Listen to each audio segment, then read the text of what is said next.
across the UK, on DAB+, on YouTube, on your mobile, and on your side. This is Talk.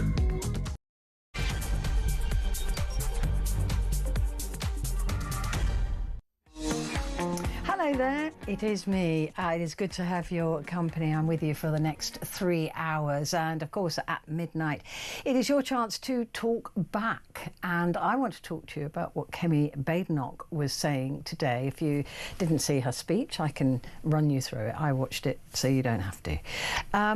She basically said that if they were to get back into power, and I think at this stage we all know that's a big if, but that she would draw a line on which health issues the state treats as disabilities in order to cut UK's benefits bill.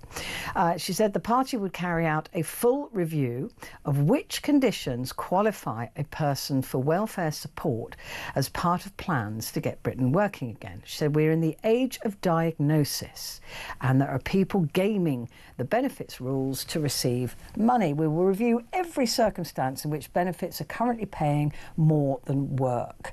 And she's saying being diagnosed with just anxiety can bring a family an extra 20 grand a year. Asked whether she believed there was a mental health crisis in the UK or whether people were seeking a diagnosis purely to claim benefits, she said there were instances of people gaming the system.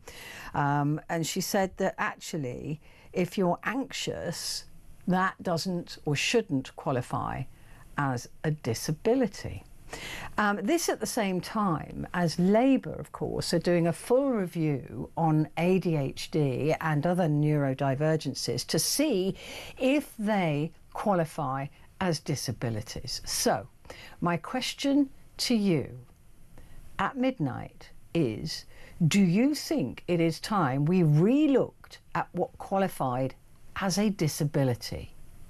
She wants to completely shake the tree. She wants to say that there will only be certain things that are considered a disability where you cannot work, and only in those instances will you get the PIP and all those extra benefits. And like I said, at the same time, Wes Streeting is looking, or has asked for a report on ADHD and other neurodiversities to see if they qualify as well. This is all in the attempt to cut the benefits bill, which we know is running wild. It is running out of control.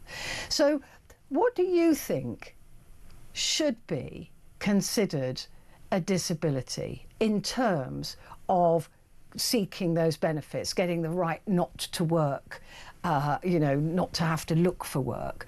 I would love to hear your views on this, because I think we can all agree that the benefits bill is running out of control. And the problem with that is that the more people that join this land of benefits and not working, the more likely the entire system will collapse and therefore not be able to benefit anyone.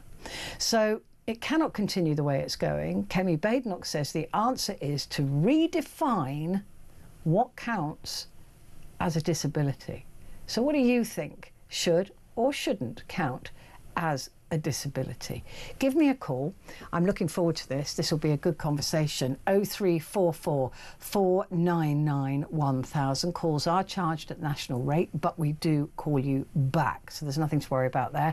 And you can also text me the word, put the word talk first and then your message to 87222. Let's talk about this, because we do know that there are problems, and even doctors, GPs were asked in a secret ballot, secret questionnaire, and they said there is a massive over-diagnosis of normal life stresses, that people are no longer able to cope with the normal stress of life. They're not given coping excuse me, I'm losing my voice, coping mechanisms. They're given antidepressants and a ticket to benefits. So Do you think there are lots of things, normal things, heartbreak, stress, work stress, that are being overdiagnosed, that are being over-medicalised? Give me a call. Really looking forward to having a chat with you a little bit later on that. Right, let me tell you what else is coming up on the programme. We have the fabulous Amy Fisher. She's going to be here. I'm sure she'll have a lot to say about what the Tories are doing here and if it will do them any good politically. So Amy Fisher, former Director of Comms for the Conservative Party, will be here.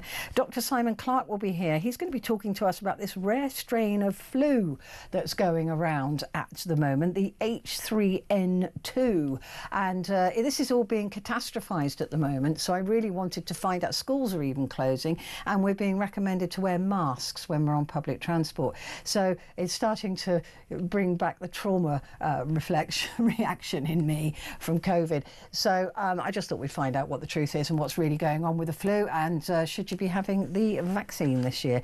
Bobby Carlton will be joining us about this really interesting ban that comes in at midnight for under 16-year-olds to use social media in Australia. And is that something that we could see now repeated across the globe?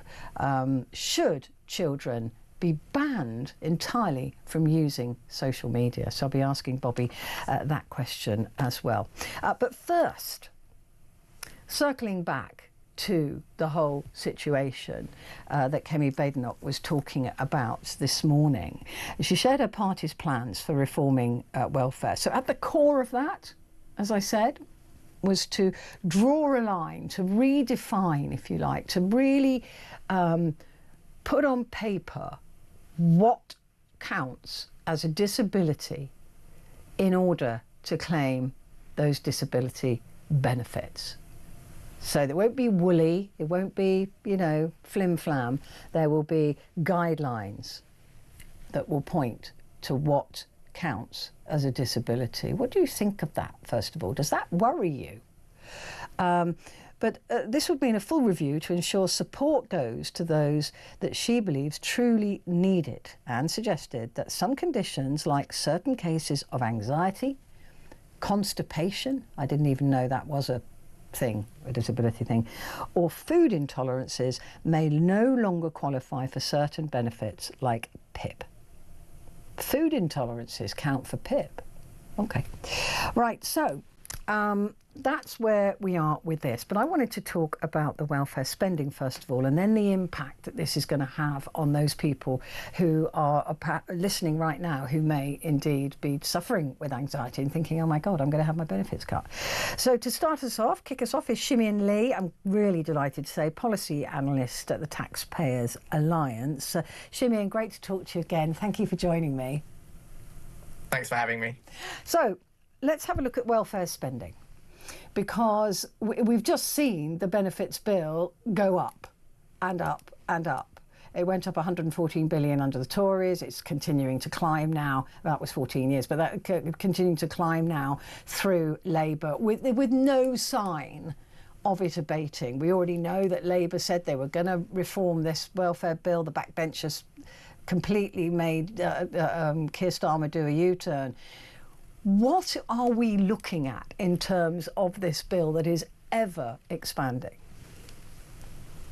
Well, look, I think you're right that the bottom line is that the government is spending way beyond its means, right? The level of spending is historically unprecedented and frankly unsustainable. Disability benefits have gone up by about 30% in the past 5 years, and they're set to go up by another 30% in the next 5. And of course, this money doesn't just appear out of thin air. It comes from taxes, right? The tax burden is set to rise to yet another post-war record high under this government. And that has impacts on the economy, right? It strangles businesses and it punishes working people who have already suffered from record high inflation over the last few years. So whichever party that's in charge has to tackle this issue. And the only way to really tackle this issue is to either reduce eligibility or reduce generosity. And I think both those approaches have been looked at by both parties, frankly. Labour tried it recently, even though that failed, and now the Tories are looking at it, I think, from an eligibility standpoint. But whichever party's in charge has to really tackle this issue and get a handle on this spending. The thing is that, of course, there'll be two types of people listening to this right now. There will be those people who don't claim and are taxpayers. There'll be, well, actually three types. There'll be those that do claim and are taxpayers, and there are those who claim and who are not taxpayers, and or living with a disability that they've been able to be signed off with. So those people will be particularly worried about this, because they'll be saying, well, look, I have anxiety, you know, why are they picking on people with anxiety? My anxiety is really extreme, and you know, am I going to lose my benefits? But at the end of the day, do you believe that it is that we are over medicalising you know, the ordinary everyday stresses? Well, I don't think, first of all, that it's about picking on anyone in particular, right? Everything that we do in government is constrained ultimately by affordability. So we can spend all day, you know, having a debate about, you know, whether there is over medicalization, or, you know, whether some of these conditions are legitimate, or whether they warrant benefits. But, you know, at the end of the day, if the money isn't there, then the money isn't there, right? You know, one of the problems with welfare spending is that, unlike regular departmental spending, where the government sets a particular level of spending, right? Spending on benefits actually can rise infinitely depending on how many people claim them. So I think in some ways we've really got the problem backwards, right? We've set an entitlement, a level of entitlement for people, and then we're going around scrambling to find the money to pay for it, when it should really be the other way around, right? We should be looking at how much we can afford first, and then we decide entitlement within that envelope, right? I mean, it's common sense that, you know, if more people are splitting that same pot of money, right, each person will have less. So we have to approach the problem from an affordability standpoint, and then from that perspective, look at what we can afford. I think that's the right approach. How dangerously close are we to that tipping point where, you know, more and more people are seeing the generosity of benefits, not necessarily the people with disabilities, but a lot of people are choosing that life instead of working. There's perhaps a shortage of jobs that are suitable for people, but also, but more and more people are accepting that benefits is okay, right? That's a good way to live. But there has to be a point where the whole system, like an inverted triangle, just collapses. Well, I think in some ways we're already there, right? It's a matter of incentives. If the alternative to working is being on benefits, and that is incredibly generous, then people will naturally gravitate towards that sort of thing. So I think I've seen analysis that the severe, so we have actually reduced the amount of benefits you get for having a low level of disability, but the so-called severe level of disability has become a lot more attractive in comparison to that. So there's a really, really strong incentive for people to get on that severe level of disability, because it allows you to bypass things like the welfare cap. So in theory, there's supposed to be a cap on the total amount of welfare that you can receive from the state. I think it's about £21,000 for a single person. But if you are in receipt of disability benefits, then you automatically sort of bypass that cap. You can receive more than that. So I think I saw in the BBC a while back, there was actually a person who was receiving about £33,000 as a single person in benefits. Now that's equivalent to a pre-tax income of about £40,000. Wow. And that's way above the median wage in this country. So the incentives are very much skewed towards people being on benefits. So, I mean, the other thing you mentioned, of course, is either cut the number of people or cut the money that we give. This has been tried before, as we said, with that cap, to say that nobody on benefits should be earning more than people who are working. We know Kemi Badenoch today said it's more of a sieve than it is a cap, because there's an easy way around it.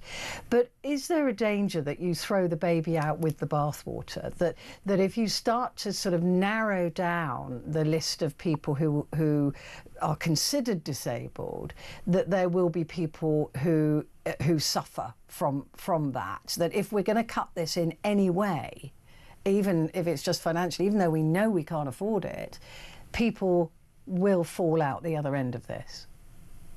I think you're right to point out that there are risks with this Conservative plan. You know, I think it's good that they recognise the need to get benefit spending under control. But, you know, like with Labour's welfare reforms, right, actually implementing them in a way that people agree with is a lot more difficult, right? So the Conservatives are looking at restricting eligibility, right? That means, in political practical terms, right, litigating each and every condition. And of course, for each condition, there will be an extreme case in which someone, you know, absolutely needs their benefit. And, you know, clearly that can't be generalized to everybody with that particular condition, but certainly it's going to be an uphill battle to make that kind of case. So I think the biggest risk with this sort of policy approach is that there'll be all kinds of exemptions that will add to the complexity of the entire welfare system. I mean, same with some of her other suggestions that the Conservative leader brought up, changing the nature of benefits from cash to things like employment support. Now, obviously, in theory, that's a good idea, but I think there's a risk that this doesn't actually replace benefits, but it's just bolted on top of them, resulting in even higher costs without actually fixing some of the underlying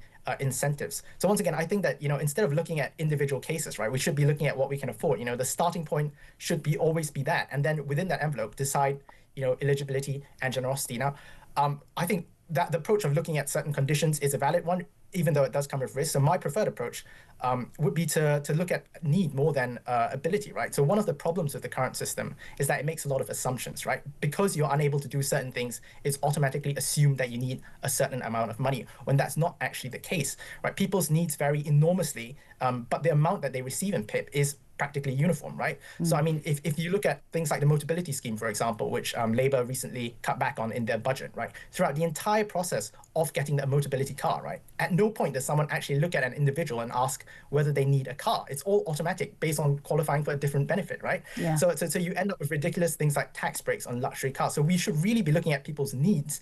And, I think the previous Conservative government actually had some interesting proposals on that, right? So they looked at a receipt-based system in places like New Zealand where people submit their actual costs. So if, for example, they need, a piece of kitchen equipment in order to help them make food or consume food, if they need, taxi fares in order to get around, then they will be able to claim for those specific costs rather than just receiving a flat cash benefit. I think that could be one of the things that really makes the system a lot more efficient rather than looking at conditions per se.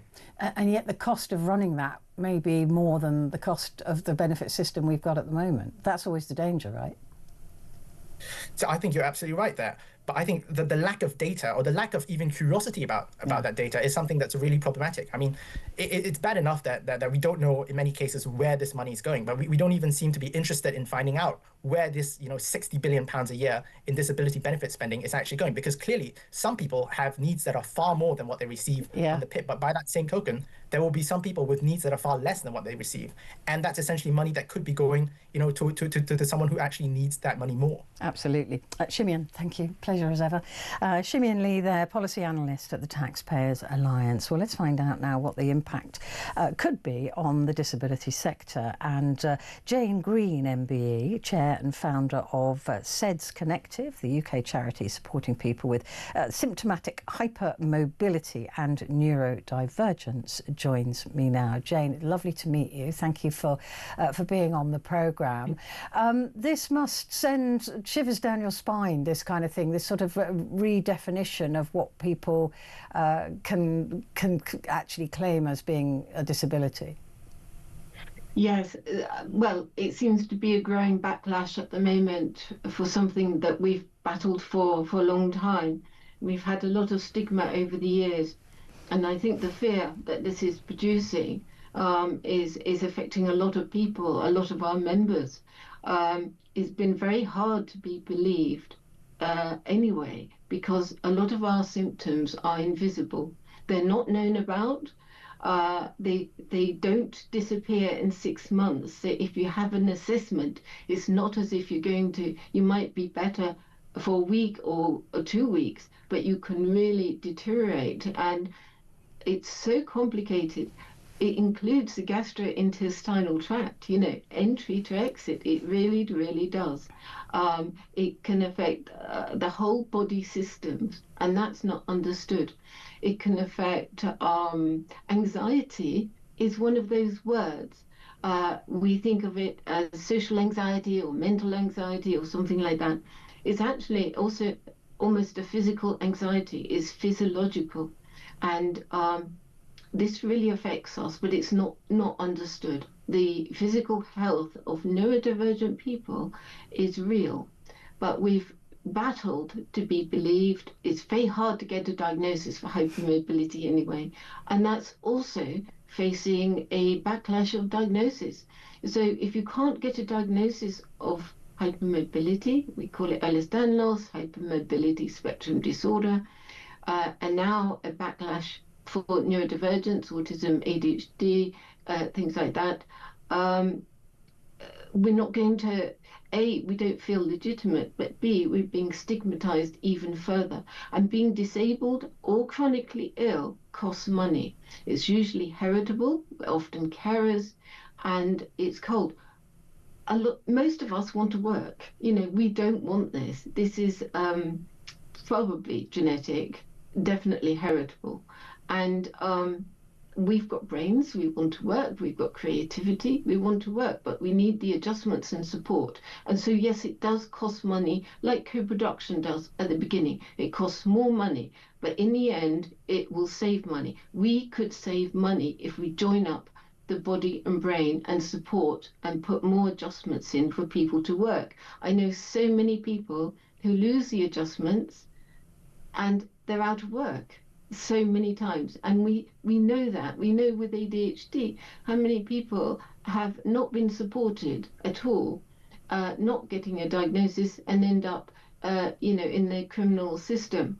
Or if you don't support the health and care at the beginning, you can end up in hospital and losing your career. But is it not the case, Jane, that from what you're saying, there are those people who have real issues with neurodiversity, hypermobility, or those things that are not understood, that if the people who just were getting signed off with anxiety weren't signed off with anxiety, there'd be more money in the pot to support people who genuinely need the help. We all are aware of people who blag the system. It would be naive to say there weren't. But it is the case that if they weren't allowed to blag the system, then there would be more support and more help for people who genuinely need it. And isn't that the world we want the benefits bill to be spent on? The problem is, who's judging that? How do you know someone's, spiky profiles? How do you know someone with anxiety, just anxiety? We don't know what that is.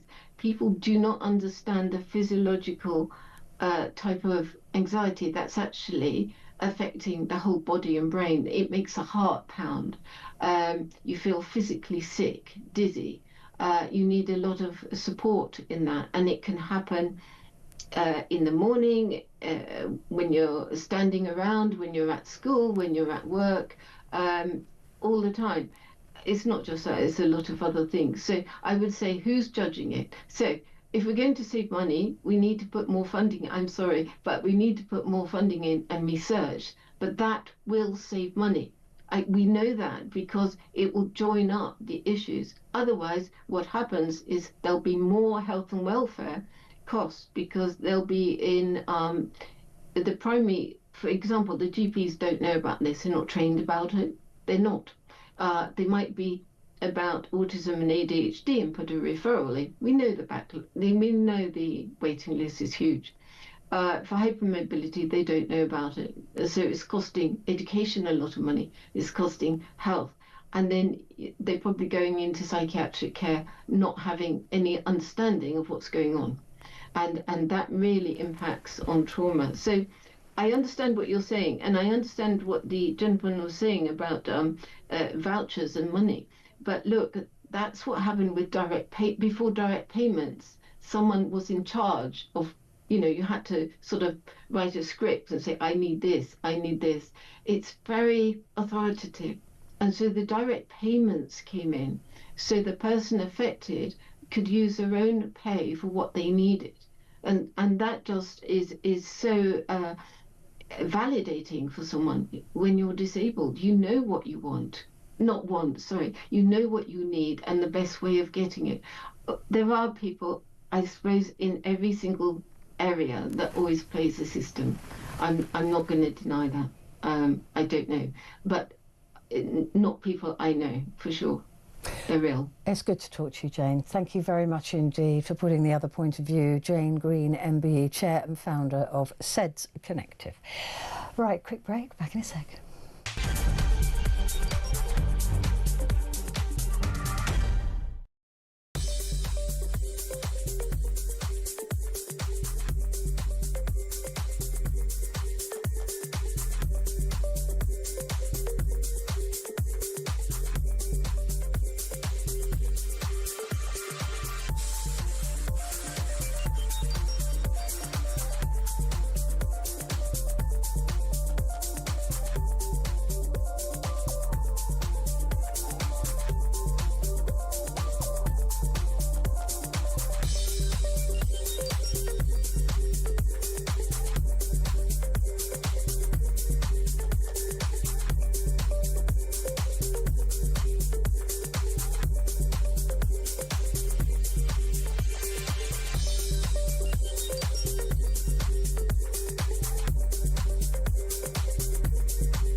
across the UK.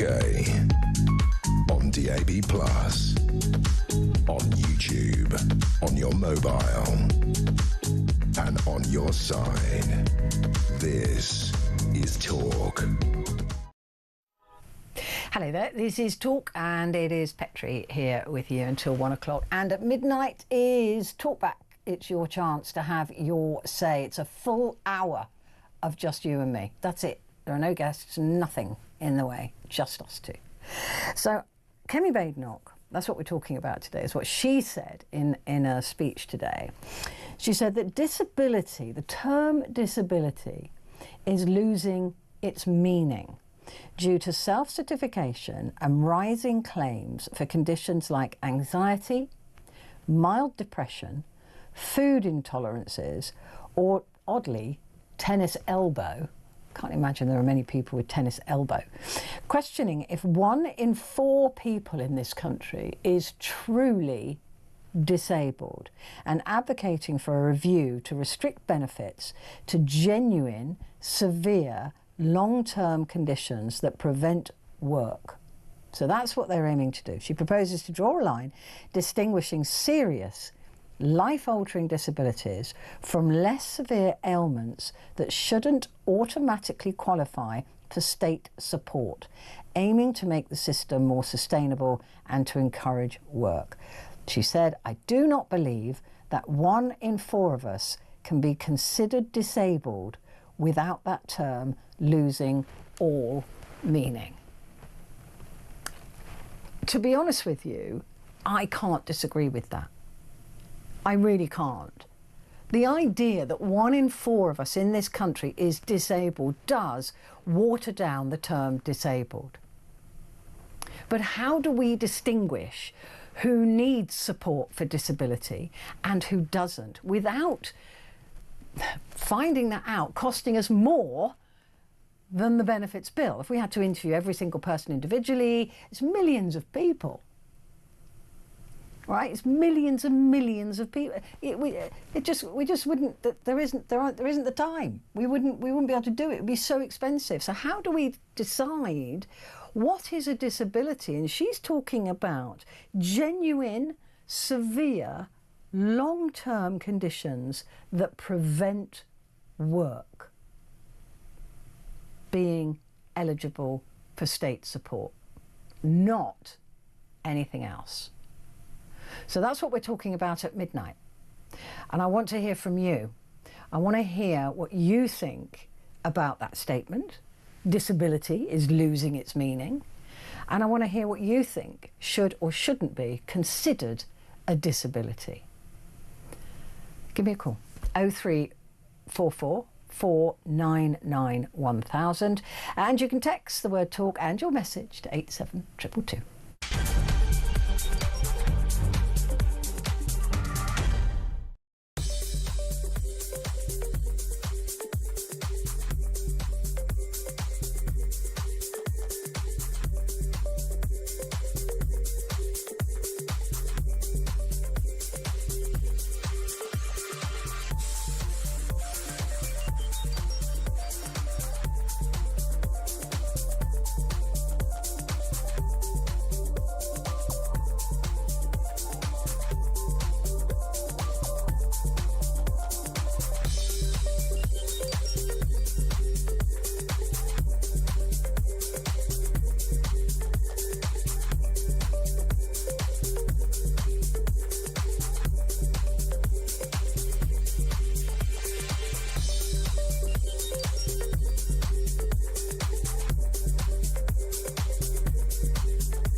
across the UK, on DAB+, on YouTube, on your mobile, and on your side. This is Talk.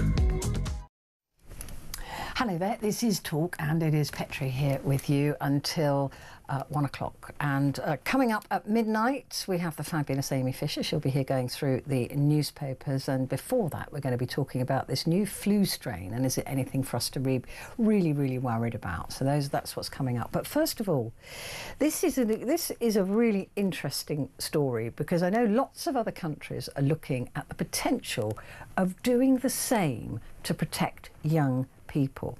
And that is, from midnight tonight, Australia launches its ban on children and teenagers, anybody under the age of 16.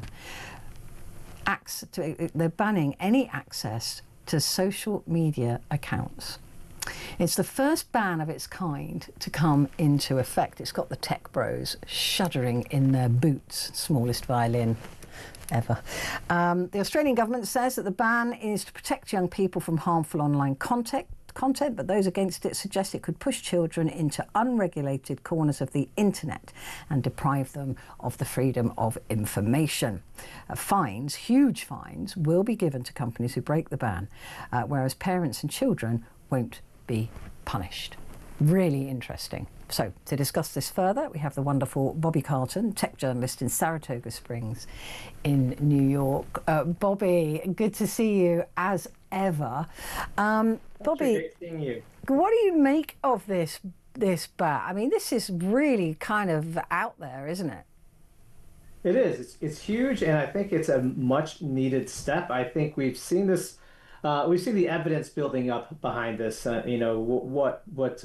What medical experts are saying, what people are saying, how social media has been impacting young people. I myself, had a daughter who's 19. She had access to social media very young, and I saw the impact of what social media can do to someone. And so we've seen this, and it's about time, in my opinion, that something like this has come along.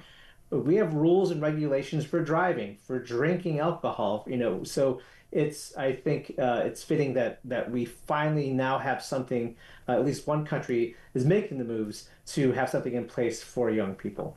Yeah, it's been described as the seatbelt moment. Nobody thought we needed seatbelts in cars, that we were all perfectly capable, and now it's just an automatic thing. So this could really have that knock-on effect across the globe. I know other countries are looking at it and talking to Australia about how they've managed to do this.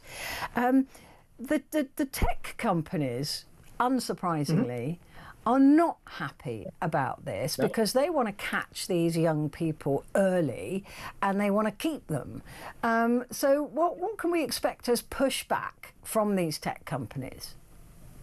I mean, we're going to see tech companies come in and say, hey, these are the things we're going to do to protect young people. We've seen that with Instagram. We've seen that with Facebook.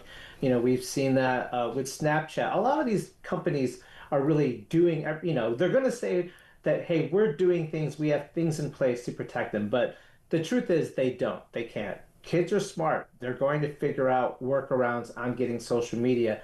So the interesting thing, as you mentioned, is that the fines aren't going to happen to the kids or the parents. They're going to go after the tech companies.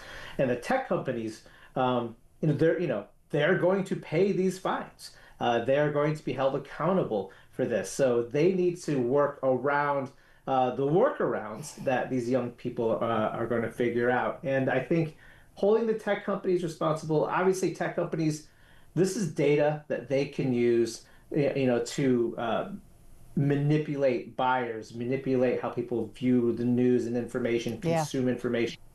And at a young age, they want that information to then help mold future users when they actually have spending power, when they actually are individuals who, quote unquote, able to think on their own. And so tech companies are going to fight this. I guarantee you're going to see a big battle with this. I mean, the thing is that as you rightly said, that young people will be able to find ways around this. They're so much smarter than we give them the credit for. And you've got, but at the moment, you've got 3-year-olds with mobile phones looking at TikTok and whatever it is the algorithm throws them. We've seen suicides. We've seen all sorts of bullying and nastiness going on. But it is an amazing thing for young people to have those social connections and to have 100%. That information and be able to use that information. So I don't like bans of any kind because I especially with information, but you can't help but see there is so much bad that comes with the good on this that the balance is tipping.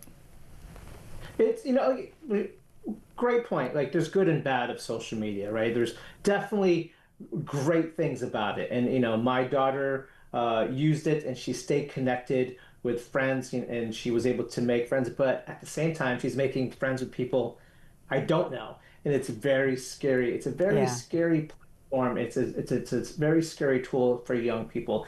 And you mentioned how, brain developments, how they view themselves, and so again, there's negatives, but there's positives, right? Connecting with people, having access to information. So it's about how do you teach your children to navigate social media? And so it's a two-way street, right? It's not just on the tech companies. Parents are going to have to really step up and say, look, you can't access social media right now, but when you do, here's how you navigate it. Much like how I taught my daughter how to drive a car. You can't drive a car legally right now, but let's sit in the parking lot. Let's see, I can show you, the gas, the clutch, everything like that. Baby steps, and parents need to be more involved. But again, having it rest on social media platforms, whether being responsible in that is a big step. And I think, again, you're going to see a lot of pushback, but eventually, going back to the seatbelt moment, right? People push back. My parents hated the seatbelt law, but now they use a seatbelt. Don't even think about it. And you might get one or two people who are like, we don't want to, I don't want to buckle up. Well, it's going to be the same thing for social media. You're going to get individuals who I'll start an account for my kid. That's going to happen. But I do think it's a two-way street on responsibility. And I think parents are going to have to step up as much as the social media platforms are going to have to step up as well. Yeah, I had similar conversations with my son about drugs, just saying you're going to come across them. Yes. And when you do, and if you do, right, this is what you do. But I tell you what, though, I mean, we've already heard Donald Trump accusing the EU. We've put in the UK for pornography, this identification scheme and things like that.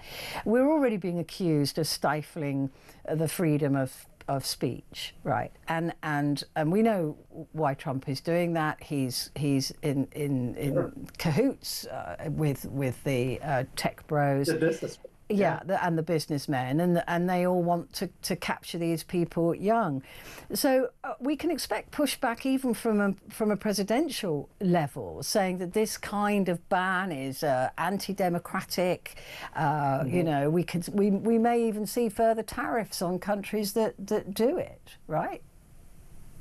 Oh, 100%. Absolutely. I mean, social media has made its way into our regular daily lives. It's almost like a virus, right? I mean, it consumes us, and you try to stop it. You can try to cut it off, and at the same time, we now have Amazon and IKEA, anything you're buying platform, they tie in social media. So it's part of our everyday lives, and so how do you control that? And I do think that again, as you mentioned, it's not just going to be like a household thing or a platform thing. Governments are going to get involved. They're, as we see right now, stepping in, but you're going to get governments like such as Trump pushing back on the other side. He's making a ton of money on social media.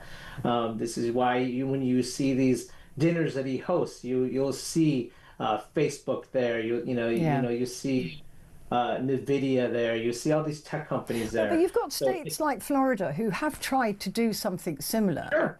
And they were denied because of First Amendment, I think. Yeah, They were denied being able to put in place any kind of ban to protect children. It has to, again, and it comes from a higher level. So it would have to come from the leadership of the country, getting involved. And it causes a whole other argument. People are saying, well, I don't want the government involved with my social media. So there's a lot of it's going to be really interesting to see how Australia navigates this. I do think it's the right thing, in my opinion. I do think we need to have tighter rules around social media and young people. Again, once they hit a certain age, 18, hey, look at, if you can fight for your country, you could be on social media, 100%. Yeah, it will be interesting, Bobby, as you say, to see how they navigate and to see how many other people try to follow suit. Good to talk to you. Take care of yourself. See you soon. Bobby Carson there, tech journalist in Saratoga Springs, New York. And talking of viruses, we're going to be discussing this H3N2 virus that's around at the moment.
Across the UK, on DAB+, on YouTube, on your mobile, and on your side.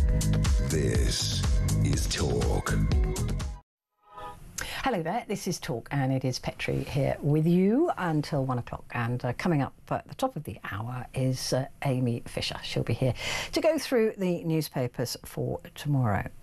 But for now, I want to talk to you about this rare strain of influenza called H3N2 that's been affecting many people recently.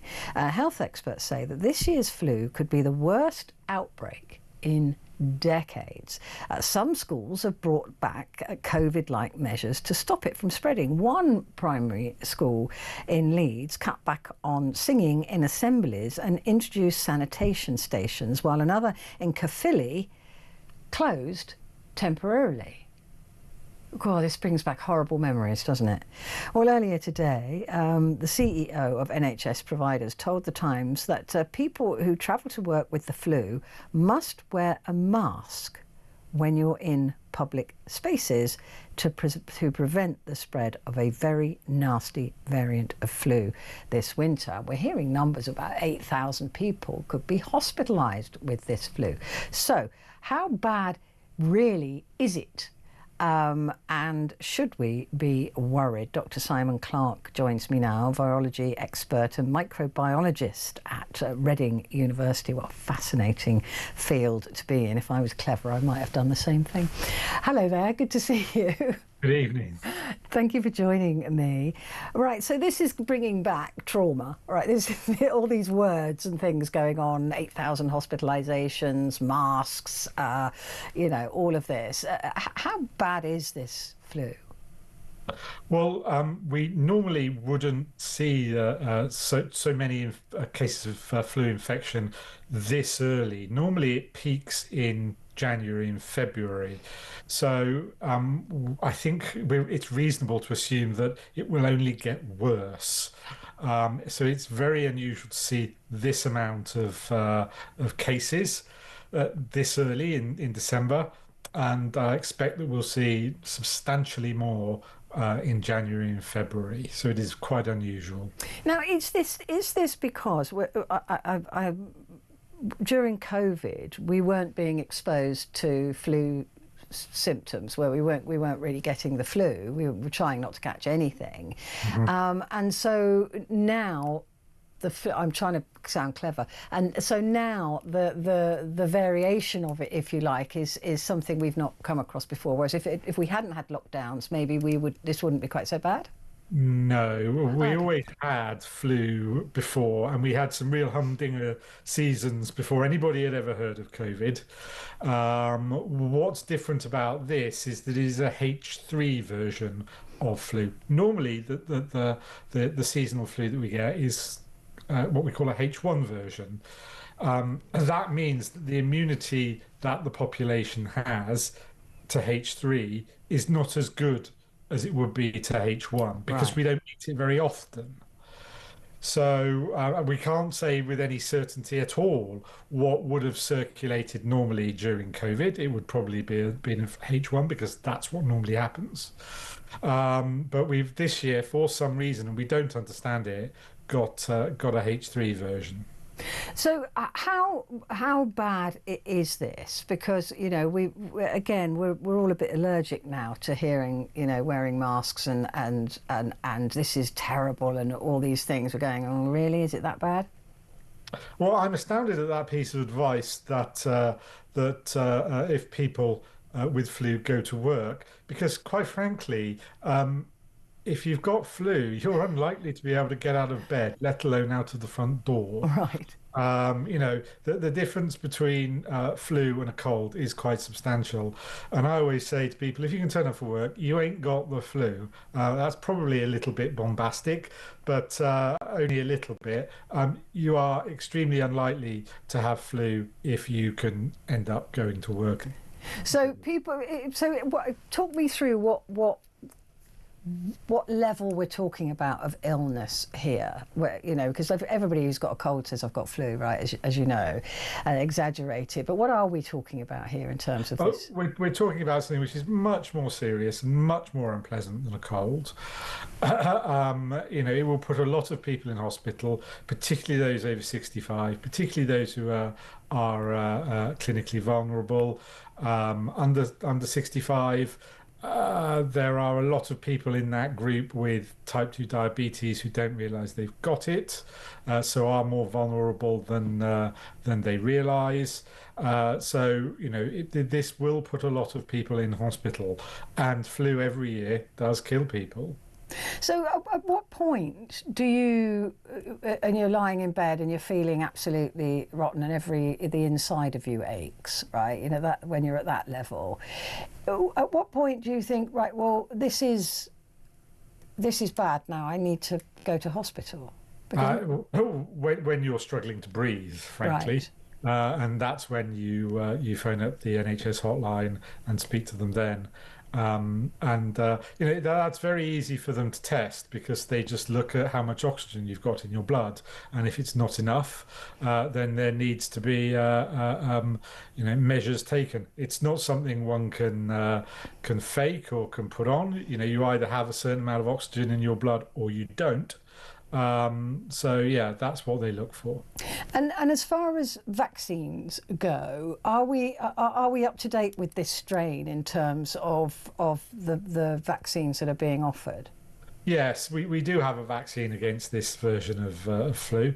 Only time will tell how effective it is, because of course it takes really 10 days to 14 days, 2 weeks, for vaccine to reach its peak effectiveness. So really, we don't know yet how effective it is. But speaking for myself, I have had the vaccine. I had it about a month, 6 weeks ago. And I think over the weekend just gone, I think flu infected me and was brushed off fairly efficiently within 36 hours. So I think it works. Okay, I want to, because somebody rang me on the phone in yesterday and said, I've got flu and I didn't have the vaccine because if the vaccine is going to give me flu, there's no point me having the vaccine because it gives me flu. And although I know that is not what happens, I'm not qualified or smart enough to be able to explain it in a way that would have helped him. So if you could do that now, because a lot of people will say, well, I got flu from the vaccine. I know I did. Is that possible? No, you didn't, because there is no flu virus in the vaccine. So how would you get flu? What you got when you had the flu vaccine was a couple of proteins mixed together with some stuff to make them your immune system react better to them, and that's what happened. And it was your immune system made you feel a little bit under the weather for a day or two, which was nothing compared to what the flu would have done. It did not give you a flu infection. I mean, the other thing, of course, for people who think that they've got the flu from the flu vaccine is that if it takes 2 weeks, you could catch the flu in the time before it's at its full benefit, presumably, as well. You might, but you might not as well. And all the time between receiving the vaccine and it reaching peak efficiency, it's getting better. So unless you catch the flu immediately after getting the shot in your arm, then there's likely to be some good that comes from it. It's just so interesting because there will be other people that say, I've got the flu and I haven't had the vaccine, and I'll now be able to answer them 100% and say, no, you definitely didn't get the flu from 100%. The vaccine. Just very briefly, before we hit the end of the programme, the people's nervousness to have vaccines now seems to be expanding. I mean, why is that? And should people be worried? Well, because vaccines, during COVID became such a part of our normal day-to-day discourse in the way they'd never been. And there's a lot of mistruths spoken about them. There are cases where people were taken ill and died from having the vaccines. That is true. That is undeniably true. But if you have a bad reaction to a vaccine, I'd bet that your reaction to the virus is going to be similarly bad, if not worse. Fascinating. Thank you. I really enjoyed that. Thank you for joining me this evening. Dr. Simon Clark there, virology expert and microbiologist at Reading University. So now you know, get the vaccine. Now, coming up, we're going to be talking to Amy Fisher, going through all of the newspapers for tomorrow.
across the UK. On DAB+, on YouTube, on your mobile, and on your side. This is Talk.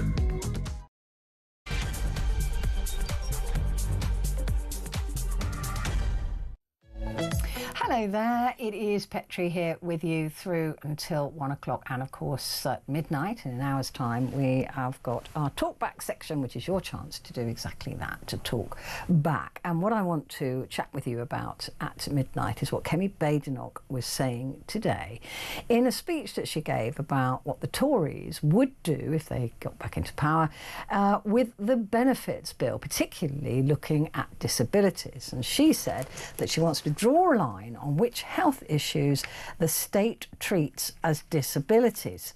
She said disability is losing meaning, the term itself, due to self-certification and rising claims for conditions like anxiety, mild depression, food intolerances, or tennis elbow.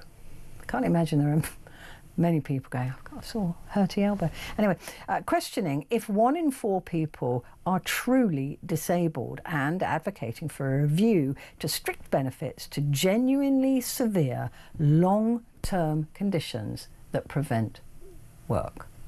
So I want to know what you think about that, and whether you can tell me what you think should or shouldn't be considered as a disability. And do you think that the term disability has been kind of watered down a bit, with people going, oh, I'm on disability, you know, what's wrong with you? Oh, I've got mild depression, or I've got tennis elbow. Do you think that it is being watered down? And the significant thing about this is that if we don't get a grip on the benefit system, there won't be a benefit system for anybody. And at the moment, people who are truly disabled, who definitely need our support, are not getting enough of it because it's being spread, well, we're told too thinly, but actually people seem to be doing rather well out of it. So give me a call on that, 0344 499 1000. I'm obliged to tell you that calls are charged at the national rate, but we do call you back. You can text the word talk and send your message to 87222. Well, joining me to discuss this and the papers is Amy Fisher, former Director of Comms for the Conservative Party. Amy, what do you think about this? Because a lot of doctors have also been questioned, and they say that normal stresses of life are being now medicalised and over-diagnosed, which I think is a bit right, because it must be them that's over-diagnosing it. But aside from that, this is a very can of worm subject. But just to go straight in it, the statistic you use, which is if 1 in 4 people are saying they are disabled, I mean, that is a crazy statistic. It is and for ridiculous. some of the things that you referenced, or the Kemi referenced about, you know, sort of food intolerance or sort of elbow strain or something like that, it's actually insulting to people who have true, genuine disabilities, which really seriously, materially and physically impact their ability to go about, quote unquote, normal daily life. I mean, obviously the sort of downstream impact of that on our benefits bill, where we have 6 million people of working age claiming benefits of some kind, a large portion of that being disabilities. You know, we can sort of see where the whole bill and system and scalability of it is getting completely out of control. That's just the kind of pure financial sort of... It's gone up 30% in the last 5 years, so and it's due to go up another 30 the kind of financial in the next 5. bit of it. But there is this then, and again you reference it, it's just a very, you know, it is called the human condition for a reason. No one goes around bouncing happily, you know, from day to day life. Everybody has, so in the space of claiming a sort of mental illness disability, you know, I think we do have to really seriously reconfigure where there are genuine cases of mental disability, be it sort of eating disorders or depression or alcoholism or any of these other issues which are very serious. I'm not denying that, but equally, as I'm saying, sort of, it seems at the moment that, you know, one is able to sort of self-proclaim, oh, I'm depressed, not I'm a bit depressed today, because as I say, any of us at any point will have certain anxieties or stresses, that things that just go on in the normal pattern of life. Just because you are feeling a bit depressed one day, it is not the same as having a chronic and or indeed acute case of depression, which is an entirely separate thing, both in the scale that it affects the individual and in the medical diagnosis, and the whole thing just seems to be a bit skewed on its axis at the moment. But how do you actually assess who is in which camp? Because if we were to individually assess millions of people, it would become more expensive. It would become more expensive than just a blanket fee that's paid out. You've also got issues with, I was speaking to a disability campaigner just a while ago, and she was saying, you know, the whole system of where if you have a disability and you need XYZ, you used to have to put in a voucher, or you used to have to put in an invoice, if you like, saying I need this for my kitchen, I need this for my bathroom, and it would be paid directly to you. But this woman was saying, well, that means that takes away our autonomy. It's rather patronising. So it was deemed better that we were all just given cash and we know what to spend our money on. But we all know that people do take advantage of a system which just says, right, all of you can have 100 quid. Taking advantage, I think, is a polite way of saying some people are out and about to abuse the system. Yeah. It goes further than taking a bit more than they're necessarily entitled to. There are people here who are abusing it. They're abusing it. And the thing is that if you say, right, everybody with a disability, let's say, gets 100 quid, right, so all of you get £100. The ones that desperately need it, £100 isn't enough. And those that don't need it, £100 is too much. Because they never needed it. Because they never needed it. Or there's somebody in the middle who only needs 50 quid of it. So, and then that extra 50 quid is a bonus. So, but that's cheaper. To deal with. It's like universal credits are cheaper, universal family allowance as it used to be known, child allowance. That used to be cheaper to run by giving it to everybody than the system now where you're assessed as to whether you can have it or not. Well, this is one of the most intractable, and by that I don't mean to sound defeatist, but one of the most complex issues in this is how the DWP, one of the government's largest spending departments, this is not an area where you can slightly tinker in one bit over here, and if you just sort of tighten that metaphorical sort of screw, then actually that fixes a whole bunch of downscrews. Then we are talking about an almost complete system overhaul. I don't mean to sound too bureaucratic about it, but that is essentially what it would be. And then we run into the problems if we know that kind of governments of any hue, sort of around the world, this isn't a particularly UK PLC problem, they're not very good about being able to take these massive systems and sort of break them and put them together in a much more efficient way. Now, where, and again, the previous government and the current government are coming at this as a sort of, the response to all of this seems to be all technology. As we get smarter technology, we'll be able to use kind of, AI gets banded around a lot, we'll be able to use AI systems to be able to, more accurately process people's, need, and therefore whether they should be granted these things. But again, no one ever really unpacks the technology, apart from saying technology will get smarter. I don't quite understand what that means in the real world examples that you've been talking about, like literally here tomorrow I need to have a ramp up into my house or whatever it might be. So there are going to be no quick fixes to this, certainly in a sort of actual system approach. I guess where a change might be able to be affected more quickly is the sort of self-responsibility bit, and how we kind of foster this understanding that as an individual, your first default shouldn't be, to use my earlier example, I feel a bit downstage, therefore I must be depressed. Now again, that sounds rather glib, because it's of course not very easy at all to turn around that particular trend. But I think certainly perhaps even with, there's been a lot of emphasis on sort of self-resilience classes for young people through school and all the rest of it, but how things like that area of self-responsibility and the understanding of the human condition, that sometimes you're going to have good and sometimes you're going to have bad days, and how that can be built into how... And learn coping mechanisms. And there are ways of sort of soft societal sense, leaving aside the big systems, how money gets paid and assessed and all the rest of it, I think there are things that we can do more quickly to your point, build that resilience. The problem is, though, is that failure in these areas is baked in to our political way of doing things. It is baked in because you take the Labour government, right? The only thing they're interested in is winning the next election. Right, and the only thing the Tories are interested in is winning the next election and then the next one. So what they don't want to do is something that's unpopular.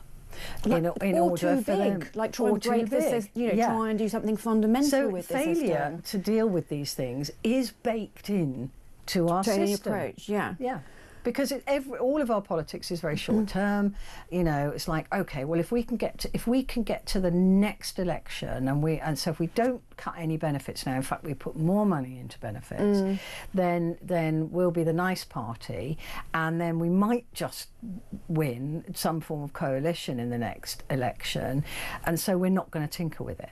And this is what happens, isn't it? All of them promise they're going to deal with this, and when they get in, that short-termism, that requirement to win rather than do the job that they're paid to do, or indeed do the right thing, is gone.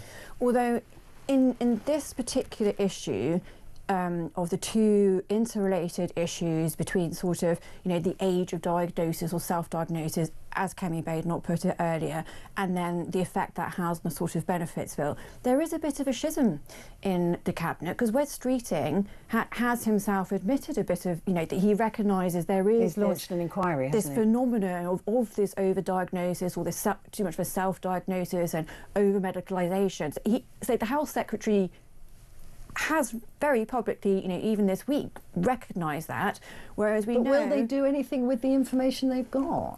We don't know about that, but just where we are right now. But that is very much counterbalanced against, obviously, what the Chancellor was saying, at the budget sort of 10 days ago, which was the great, budget benefit street sort of free-for-all. So how those two, at some point, are going to have to collide in some fashion will be quite interesting to see. And it's not being a particular leitmotif of this government that they're necessarily very good about being cohesive and coherent in their responses of things. And as I say, we do have a clear dichotomy here between what the Health Secretary has been very publicly saying, and yet the big bong that the government seems, hell-bent on giving away to, patch up their electoral fortunes. Yeah, it'll just be really interesting to see what, the backbenchers who have been completely against any lowering or changing of definitions or of welfare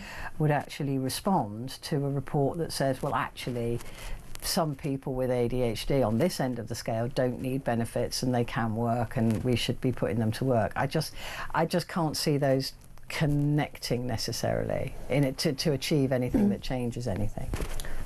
But this is where I think the proof will sort of be in the pudding, because I think, yes, Labour backbenchers very much wedded to benefits, overturning of the two-child benefit, benefits.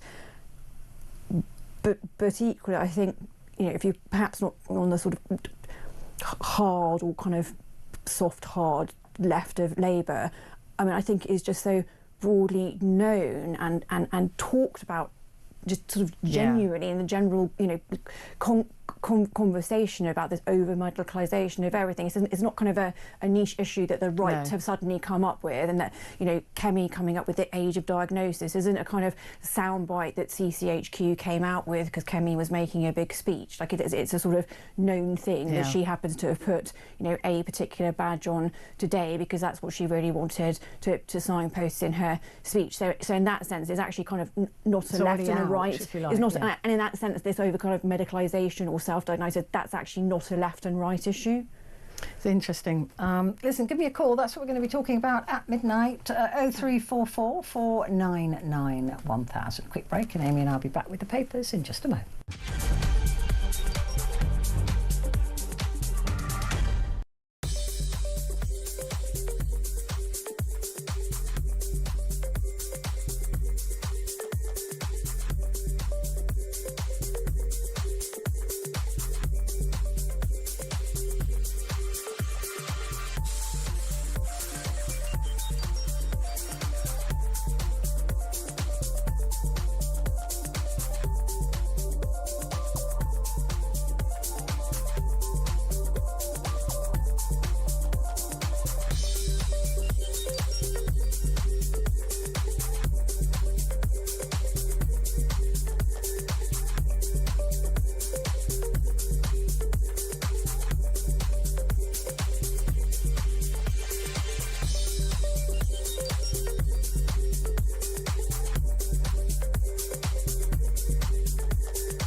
across the UK, on DAB+, on YouTube, on your mobile, and on your side.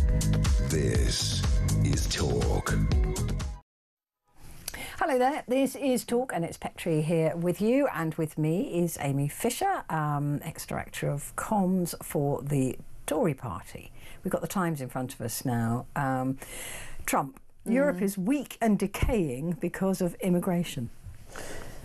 It's not the first time he's said this, and obviously he's used this as a bit of a platform to launch another absolute salvo at the London Mayor Sadiq Khan, who he clearly doesn't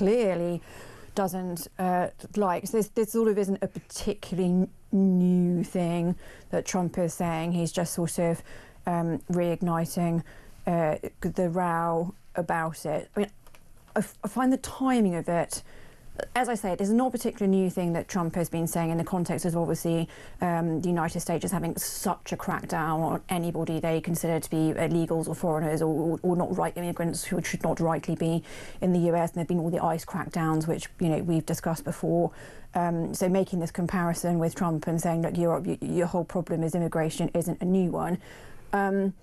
The timing is interesting because obviously earlier this week we had, the big four sort of big three European and Zelensky meeting to sort of present this new united front and discuss what to do about the ongoing war Ukraine has with Russian aggression, and how Europe really needs to show a united front there with kind of this absence or whatever game Trump is playing about trying to sort of force the settlement and the ceasefire as he wants it over there. So into all of the middle of Europe throwing this united, showing this united front together and with Ukraine, for then Trump to come in from the sidelines launching this absolute sort of bomb of, well, you're all a bit rubbish and weak and decaying anyway. It's just, he's not a man who ever... Well, he's playing to Putin, isn't he? Yeah. Because, his new national security strategy that was also released a couple of days ago, the Kremlin has said, yes, this aligns with our view of the world. Yes. And so he's just attacking Europe seemingly in any way he can to appease Putin or to make Putin happy. My reaction was, again, this is sort of very much playing into Putin's hand, but then I rather wondered whether it was part of a Trumpian strategy, less about kind of going, hey Putin mate, you're over here, and more about delivering some bully boy reminder to Europe that, hey, you need me. I'm the big dog, I'm the big guy. You guys may all have your little summits where you're all agreeing with each other and think that all of you in Europe are so important, but actually let me remind you, without the big dog, me, America, Mr. President in the room, you're just the little nothing. Guys. Yeah. You were. So I think it was kind of, for me, it was balanced more in kind of that strategy than necessarily being a pure cozying up to Putin. Does that make sense? Yeah. Neither are very appealing. He's got enough problems in America at the moment. Neither of those, by the way, are appealing or edifying outcomes. But I do think it was more this bully boy. Yeah, Europe, you do you still can't do without me. Yeah. Unfortunately, he's right. There is that.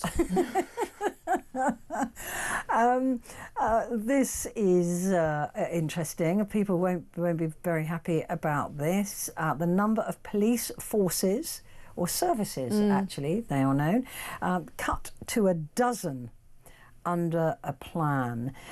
So this is merging forces together, making them more cost effective, apparently. So this is taking however many there were and just going, right, well, you and you are close enough together, you can be one force, whatever.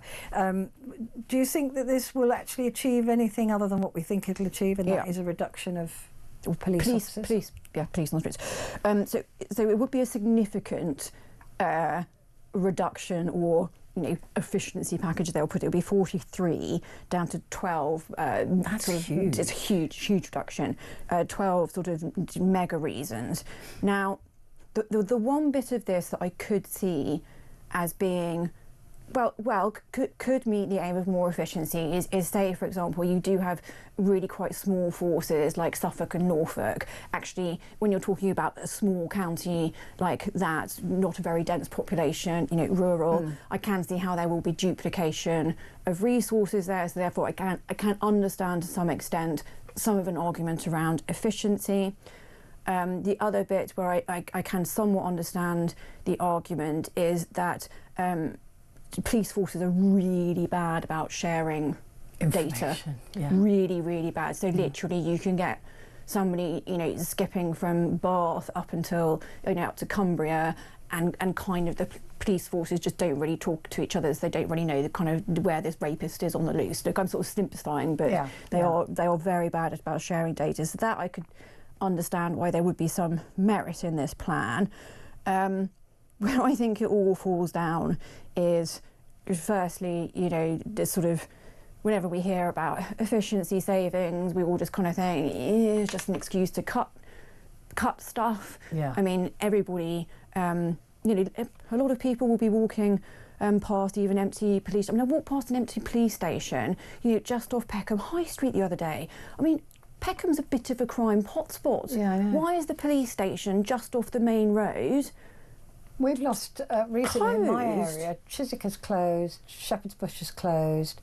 They're all closed. I think there's only one now, and that is Hammersmith. So by that, I'm not quite advocating a sort of idealised 1950s Bobby on the bike type arrangement. What I am saying is, when you do see these very visual manifestations of a lack of presence, if not quite the Bobby on the beat, but a lack of presence in local communities of the police, and then also just kind of local transparency and accountability. If you literally don't know where to go to, I don't know, that's the thing, isn't report it? a crime. If you've got, let's take Suffolk and Norfolk as examples, right? And people in Norfolk and the police in Norfolk will know more about the area, and there's a central hub presumably that people can go to. The local villains. And the same in Suffolk. If you then join those together, where is the hub? Where do you go? Do you have to travel much further to go to a police station? Do you then cut the number of police officers that are spread even more thinly across those two regions, as opposed to, having at least, So it is. It's the sort of, it will be then the decentralisation of local knowledge, because particularly say a town centre like Ipswich and Suffolk, I know very well. I grew up in that part of the world. The town centre over the last 10 years has become, and I mean the main market square has become a bit of a no-go area because of all the sort of antisocial, youths on bikes nicking phones and street drinking and all of this kind of thing. And it's been turning itself around, well, not turning itself, it's been a very concerted effort to turn it around in the last couple of years. And people involved in that kind of level of antisocial behaviour, which so affects people's literal daily lives, the people involved in that will be known to the local police, because it's a very small minority, actually it's a very, thankfully, small minority of people in local communities who are the ones doing the overwhelming majority of harm for these kind of antisocial, it always is, sort of burglaries and thefts and this kind of thing. So I worry about the decentralisation of that local knowledge, and also to the kind of transparency issue. The Labour government have abolished police and crime commissioners. Now that'll save some money. It will save some money, and I think they were. I sort of bought the idea of having a sort of elected person holding the unelected police to account. Like I think that's quite a. I think that's quite a good idea. I don't think the police and crime commissioners, as a system we've had it over the last sort of 10 years, was particularly effective. But I am worried that just an outright abolition of them, combined with this reportedly proposed, decentralisation, creating, sort of the mega reasons, is just moving. It's just moving policing in all its facets further away from people who are so reliant on them to protect them. And then my last point was, as we were talking about with any kind of proposed changes to the benefit system, you know, governments are just not good at big systemic change, which is, you know, what this is. I mean, we've got Labour's ongoing at the moment proposed changes to kind of unitaries and local council governments and all the rest of it. And what a god unholy mess that's turning out to be. And at least that's not actually dealing with, you know, public safety, which this would be.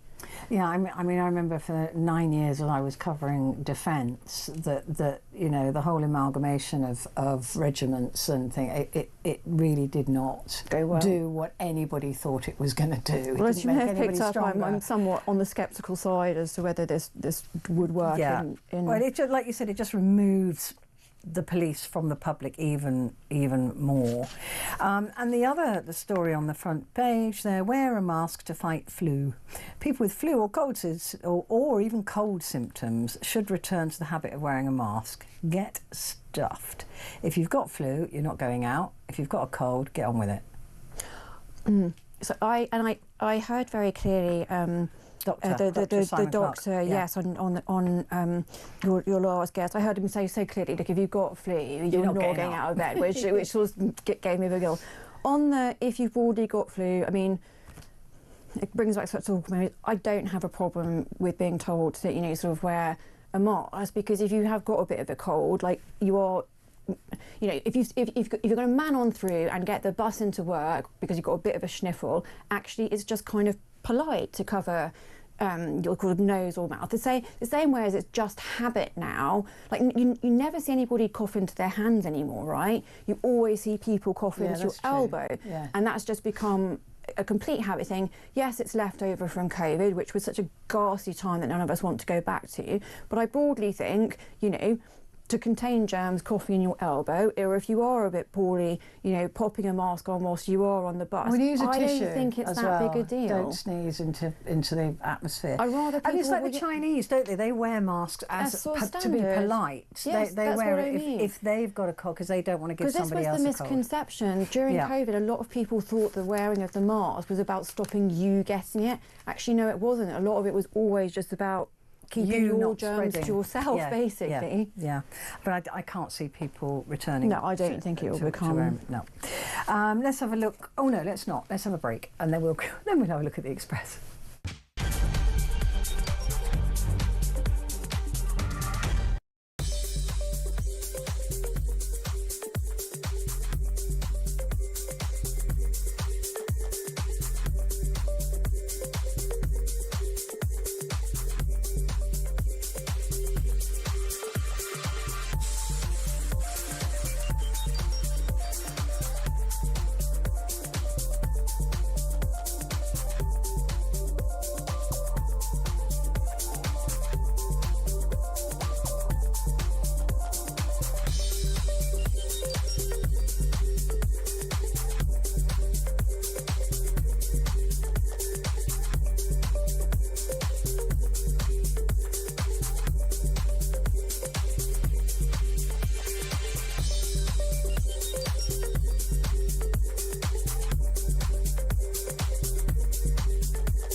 Across the UK, on DAB+, on YouTube, on your mobile, and on your side.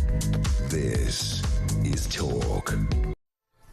Hello there, this is Talk, and it is Petrie, and with me, Amy Fisher. The Daily Express, quite a disturbing story here, is written by a friend of mine, Carol Malone, who's actually a really lovely lady. But anyway, two teenage Afghan asylum seekers who arrived on a Channel small boat are jailed for raping a 15-year-old girl in a Leamington Spa park. And Carol's asking the question, how many more sexual assaults will it take until this government does something to stop our women and girls being thrown to the wolves? Which is a decent question to ask, because we are seeing, unfortunately, this repeated all too regularly. This case, it's just deeply horrifying. We were just sort of mentioning in the break, I think it was one of the boys' own defence lawyers that said, because the footage of sort of around the attack occurs, and this lawyer remarked that if it was sort of the full extent of it was seen, it would spark a riot. Because it's on CCTV, the whole assault. So it's truly, truly awful, and leaving this particularly shocking case on site. And the boys involved in this are themselves, as it says, teenagers themselves, I think 15 and 16 themselves, or 16 and 17.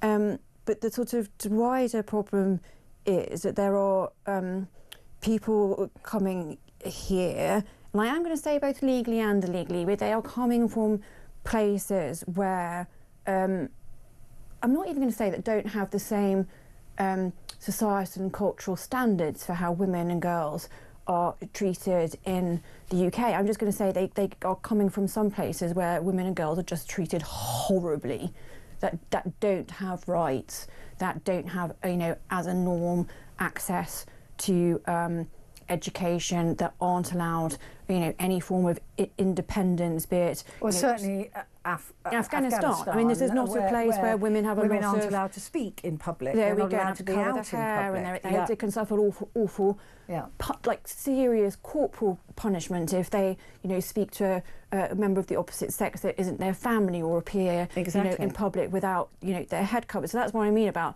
it's not even that these countries don't share our norms, it's just that they just treat women terribly. And then it seems that perhaps if some men, I'm not, please not saying that everybody coming from Afghanistan, acts like this, but that some men coming from those countries come here and these horrible things happen. They happen. It's very passive. People, they commit. Do it. They commit it. And it is, I think Kemi Baynut was talking about this as well, and talking specifically about grooming gangs, actually, but that we can't even deport these people after they come out of jail, because there will be a reason they can't go back to Afghanistan, because we know that the Taliban and that will be the irony. There'll be some kind of human rights claim that they will be persecuted, despite the fact that you came here and you horrifically raped somebody whose life will be completely affected by that. These men, when they arrive, are not even. I mean, I've spoken to a lot of people about this and interviewed a lot of people about this. They're not even being educated about women in this country. And the other factor that a lot of people don't think about, and it sounds very basic, but it isn't, a lot of these third world countries, these poorer countries, they can only afford to buy B or C rated movies, where often the topic of those is women being abused. Oh, right, okay. So that, and you get these films. I remember going to a talk about this not that long ago, but they were saying that these films, which display women as pieces of meat, as sexualised creatures, because they're cheap and they're B-rated, so you'll get villages in Pakistan where they'll all sit and watch in one place a movie, and so not only do they have a lower opinion of women and girls, but they're also being fed a sort of Hollywood-esque cultural diet that reinforces that these women are, they're sluts, or they're not worthy, and they're often murdered and brutalised in these movies. And that's what they're fed. That's what they see of Western women. And it's not often talked about, but that is actually a real problem. Right, I was unaware of that, but it is frightening in the sense this isn't a one. No, this is particularly horrific. It is not a one-off by any stretch of the imagination. There's a couple of cases going on at the moment. Yeah, and it's not going to be. Well, there's unfortunately, it's not going to stop anytime soon, because all of those things that we've just discussed, there's no sort of turning off the tap here. And but we have to have a more conclusive way of dealing with it, right? I mean, that this sort of behaviour must be an automatic. I don't care what what's going to happen to you in Afghanistan. You're going back. I mean, I will never get through. I mean, it will never go through. It would never. Nope. Yes. Right, let's have a look at the eye. Fears UK and Europe can't fight Russia alone as Trump turns on decaying nations. Interestingly, though, because the European bloc, of course, is bigger than America and has, in some degrees, better economy and also more people. So if it's ever decided that America is not the great ally, we could turn our attention to Japan, to China, to India, to Pakistan, to buy our cheap goods, couldn't we? Or Vietnam, actually. It's a new place.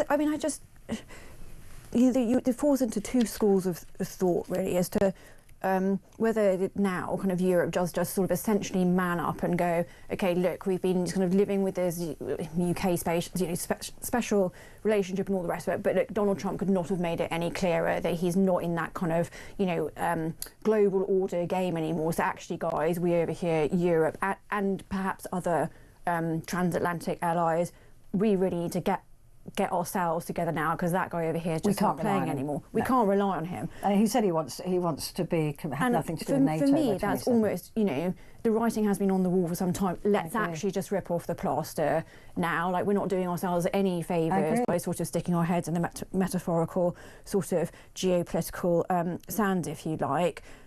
And then they're the sort of naysayers who are just, oh no, we are too weak, we can't do it, and all the rest of it. But I don't actually believe that, for all the reasons that you've just outlined. I mean, even just Ukraine alone, it's got the largest army, understandably, but the largest army, in the sort of Western European bloc, and they have withheld for 3 years now against Russia. I mean, they have. And there are some... and for longer, actually, if you count. Well, if you want to go back to sort of previous incursions into Donbass and all the rest of it. And, look, okay, we've discussed before issues about defence spending and those kind of things in the UK, but Britain's pretty smart. We do have a nuclear deterrent. We are okay. Whilst the army's not great in terms of numbers at the moment, bits of the army and the air force and the navy, actually not bits of it, all they are. It is a pretty effective defence force. Professional defence force. And okay, yes, that doesn't mean we can in any way become complacent or not continue to still be pressing and having arguments about the right level of defence. I mean, similarly France, some of its intelligence networks are the most widely respected in the world. So I'm much more in the kind of, bombastic is the wrong word, but I'm certainly much more in the camp of, right, we are where we are, let's just be realistic about it. And by the way, we're not in a total pile of poo. We are literally better than that. What I can't bear is that we're just taking it. Yes, this is what I mean. Is like what I'm saying. poodle. Let's just rip off the plaster. It's like, let's get on with it. Let him insult us, because if let him say the worst things about us and insult us and be disgraceful and disgusting about us as our ally, by the way, and we'll just take it like a little poodle. That's what I mean. He's expecting to bully boy his way through this and still call him an ally. And make us, and by which I mean us, the Germans, everybody, appear like the snivelling little kid in the corner that's going to be bullied out of its lunch money. And I just don't. He's not our friend. I don't think he's our friend, and I don't think we, as a European bloc, I think we are better resourced and more capable, and we should just be getting on and demonstrating if we accept that there is nothing coming from America now, we know that if there was an attack NATO, that Article 5 is not. He doesn't have to do it. He can find a way of not helping us. The only time it was triggered, by the way, was to help America. So NATO has only ever helped America, and yet he keeps saying, well, they wouldn't come to our aid. And the truth is, he would not come to our aid. He doesn't have to come to our aid. We need to turn to Turkey, actually, which is controversial, but it has the biggest armed forces in NATO now, if we exclude America. We need to turn more towards Turkey and bring them into the fold and have them be our protector if we need it, or indeed become our own protectors. We may not agree on Turkey, but I certainly agree that there are other people. It's controversial, but it is a huge I had this very defence slight force. intake of breath. I when know, you I said saw it. it. But it is the second biggest military I in NATO, and in that regard, we can't afford to ignore No, I certainly wasn't just the an exclude, defence. but I think we're both that talking NATO, around that they could give us. the same sort of pinpoint that there are other people that could be our allies in some form without us having to continue down this snivelling course of cowardice, and it is sort of somehow holding out the kind of metaphorical Oliver Twist bowl, hoping for some scraps. Exactly, and him just being benevolent and throwing scraps when he wants to. The other story here is the monogamy league table. Humans rank behind beavers, but ahead of meerkats. So that's good to know. I feel like this should be on the Star, which is usually the one I we feel sort of that should be on the last. front page of every single newspaper, frankly, because it's a very cute picture of a beaver. So humans, in terms of monogamy, beavers are better, but we are better than meerkats. So that's something. But it doesn't really, I'm not sure where to put that in a scale though, because it doesn't say like who's number one or where's the bottom. So I don't really know whether we're in the beaver meerkat ranking. But that could be an argument, couldn't it? If you're cheating on someone, just go, yeah, but I'm better than a meerkat. Yeah. That could be your get out of jail free card, can't it? If you're cheating. Right, the Daily Telegraph. Bardella, I will stop the boats. This is French presidential frontrunner pledges to work with Farage to tackle crisis in the Channel. Britain will be allowed to push small boats carrying migrants back into French waters under immigration plans put forward by Jordan Bardella, the man tipped to become France's next president. He's the leader of the National Rally Party, and he would rewrite French border policy to help UK tackle migrant crisis in the Channel. I mean, it is very interesting because without getting into sort of he himself, and he does come from quite a hard right party. One of the problems, and this goes back to when I was in the Home Office sort of a decade ago. One of the biggest problems was always that the French didn't quite keep up their end of the bargain. They never did. Every year sort of, they get more millions and all the rest of it, and actually it will change materially nothing. And, now there is the sort of Starman, Macron, one in, one out deal. I think it was in the sort of first week, the sort of one they tried to send back had to come back anyway for some reason. It was all just a bit of a mess. It was all just a bit of a farce. So on the one hand, kind of anything that sort of steel to be put in the spine of the sort of French to keep up a bit more of their end of the bargain on this, I would be pleased to see. The sort of reality of it happening, obviously, remains to be seen, not least as to whether Mr. Bardella actually sort of gets the post, because whilst he might be the front runner, I don't sort of mean to be pejorative when I say sort of French politics at the moment is relatively unhinged. Yeah, it is a bit. It just sort of seems to sweat. It changes. Yeah. It just sounds like one of those things that you say before you're in power, because there will be. And also that it says later down in a copy that the National Rally leader, Mr. Bardella, has met with Mr. Farage. So look, there's a clear sort of political. Yeah, it just sounds like that. This is the sort of thing that you say, and then you get into power, and it all changes. This is an interesting story. Girls targeted in mixed changing. I didn't know there were mixed changing rooms. Women and girls are being sexually assaulted in mixed changing rooms across the country. Police data shows at least 16 rapes, 80 sexual assaults and 65 acts of voyeurism were committed in sports centres in 2023, equating to 3 offences a week. Many of the offences were in mixed sex changing areas. In sports centres? I wouldn't go to. I personally didn't. I was aware that there was sort of unisex, as in like you have 3 in my local sports centre. There are 3 options. There's kind of men, women, unisex. Yeah. So I don't know whether that's the area sort of. I mean, I don't know what well, I'm just speaking personally, I would never choose to go into I've never heard of changing that. room. But they don't. I mean, you're asking for trouble, aren't you? Well, it doesn't sound like a very safe idea. And as I say, I sort of would never, I'd rather wait and... It's very bizarre. Anyway, not that you'll find me in a sports centre, to be fair. Unless I'm getting a coffee. We're going to take a quick break. Back in a sec.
Across the UK, on DAB+, on YouTube, on your mobile, and on your side. This is Talk.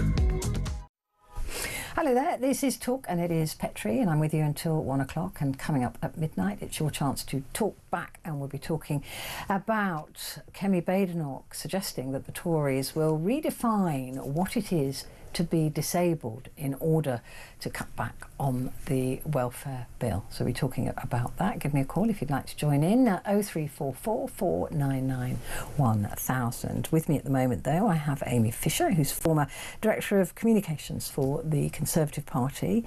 At the Mirror, as if we ever thought we would, the front page here says, "We will never get our cash back. Fraud and error under the Tories cost £10.9 billion. Can't really be bothered to have a rant about this. We all knew, didn't we? We all knew. We've had about 10%, just less than 10% of it back. I mean, the only thing I will say, because she's on that front page of the Mirror, is why has Baroness Moan not been stripped of her title? I know. I sort of can't quite remember. I mean, there have been calls for it, but I hope somebody... I think it's quite difficult, isn't it? It's quite It complicated. is quite difficult. I'm not sure if it might even involve some weird bit of legislation. Yeah, but, it might do. But come on, she's... I know, she definitely doesn't deserve to be... Well, she said she doesn't intend to go back to the Lords at any point. Well, that's fine. Then you should hand back your title. Yeah, you should. Just do like the one decent thing in any of this, as opposed to whinging that you're being persecuted when for they're stealing worth so millions of taxpayers' pounds for unusable PPE. But anyway, I said I wouldn't rant, so I'm not okay, going we'll to. leave that there.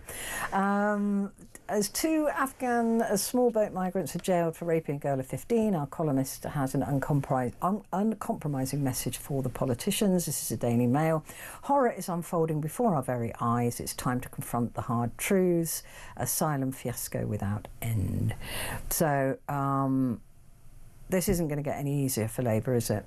No, it's absolutely horrible. I mean, it was going to be a sort of weeping sore in the side or whatever government came in. I mean, it happens to have been a Labour one. I sort of think they thought that they could somehow do a better job immediately, and then people get into government and actually realise these things are quite complicated. Really complicated, and immigration and asylum is one of the most intractable, complicated issues in government. And yeah, this is just the latest kind of horror show of a front page to which there is no easy answer. But interestingly, though, the front page of The Guardian, sticking with the same topic really, that our human rights barrister, Keir Starmer, has called upon European leaders to urgently curb joint human rights laws so member states could take tougher action to protect borders and to see off the rise of the populist right. I can't help thinking that this is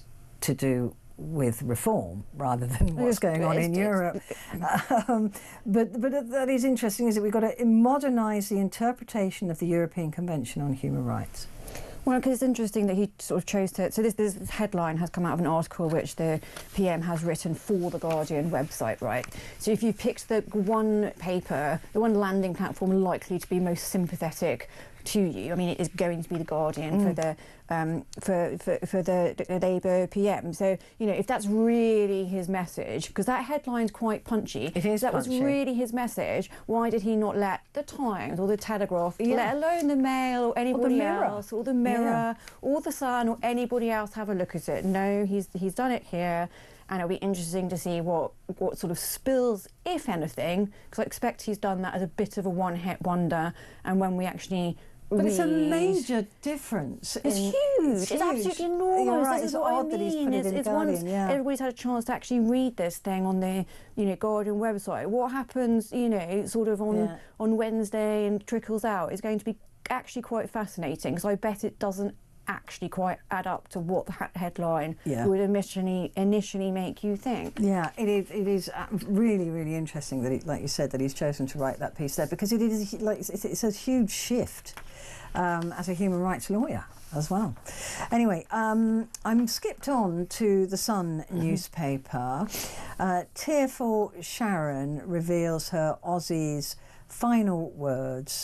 This is Sharon Osbourne, revealed hubby Aussie's last words to her: "Kiss me, hug me tight." They were so in love, weren't they? They were so in, and for so many years, and even through all of his, when he did Black Sabbath and like in the 70s, 80s, and was called. She saved his life as well. She saved his life. She not only managed his career, because famously she was his manager, and Black Sabbath was monumentally big at the time. She literally saved his life. And also, what I thought was slightly forgotten about them were they were kind of the original reality TV family. They really were. In like the early 2000s. They were the first on MTV, wasn't it? It was like the early 2000s, MTV, like the Osbournes, just kind of following them around this like slightly mad mansion with so that's what suddenly came to me, that they really were they were the originals. First ones. They're to blame for the Kardashians. I think you should lay that on anybody.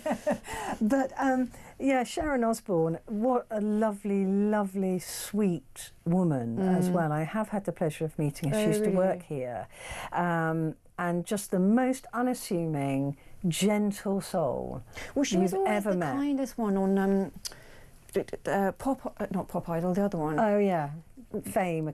Not Fame Academy. One of them. Really... I know. Can't remember which.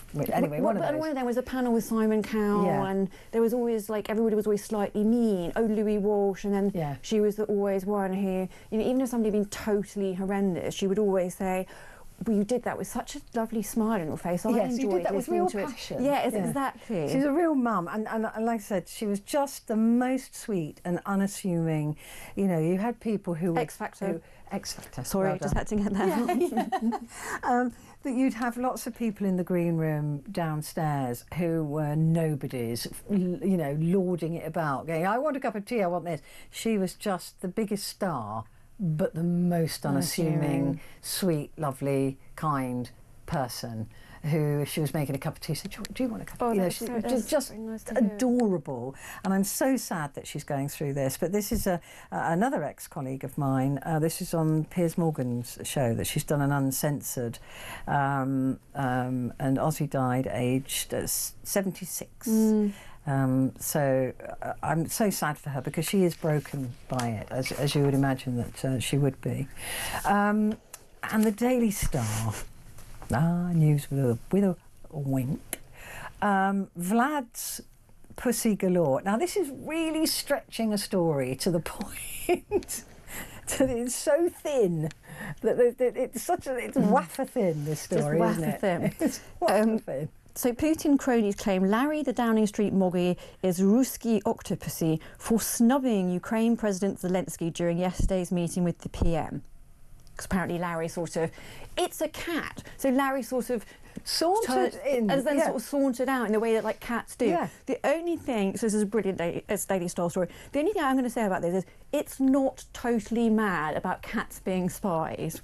Because at university, one of my papers was the history of the secret world, which I did with the Professor Christopher Andrew, who is, you know, widely known to be the world, you know, absolute experts on kind of spy stuff.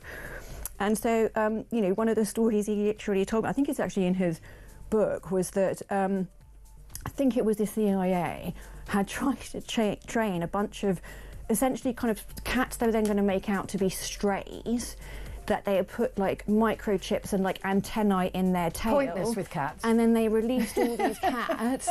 This is true. And then they released all these cats. I know it was tried, but can you by imagine the any cat? Kremlin, I've got to in the hope the cats would wander around and like all these Russian spies having a fag outside. I'm back in a sec.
Across the UK, on DAB+, on YouTube, on your mobile, and on your side.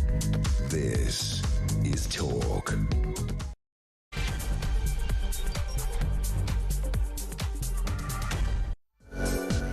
Hello, good morning. This is Petrie here with you, and this is the hour that is known as Talk Back, because it is actually your chance to talk back. It's a full hour dedicated to callers, so please do join in the conversation. And we're talking about what Kemi Badenoch was saying earlier on today about disability. Oh, and while I remember, Kemi Badenoch is on Morning Glory with Jeremy Kyle this morning, 6 o'clock.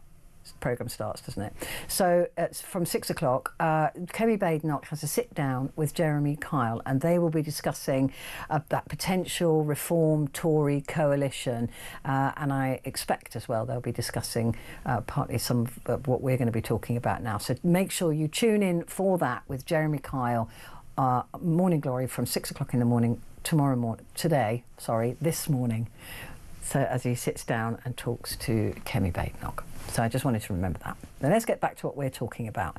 We are talking about what Kemi said today, and she's basically saying that the term disability is losing meaning due to self-certification and rising claims for conditions like anxiety, mild depression, food intolerances or tennis elbow, questioning if 1 in 4 people in this country, 1 in 4, a quarter of people in this country, are truly disabled, and advocating for a review to restrict benefits to genuinely severe long-term conditions that prevent work. She's proposing drawing a line distinguishing serious life-altering disabilities from less severe ailments that should not automatically qualify for state support. She said, "I do not believe that 1 in 4 of us can be considered disabled without that term losing all meaning." And it is actually really difficult to disagree with that, because it cannot be that 1 in 4 of us is disabled, and yet that is what the data is telling us. That is what the systems are telling us, that 1 in 4 people in this country is disabled. I mean, if you think about it, even from a logical point of view, it just can't be true. So what is going on? Are we over-medicalising and diagnosing the normal stresses and strains of life? How anyone, I can't believe there is a single person who's got disability payment for tennis elbow. I find that really difficult to believe. But anxiety, unless it's absolutely severe and crippling, we all have anxiety, right?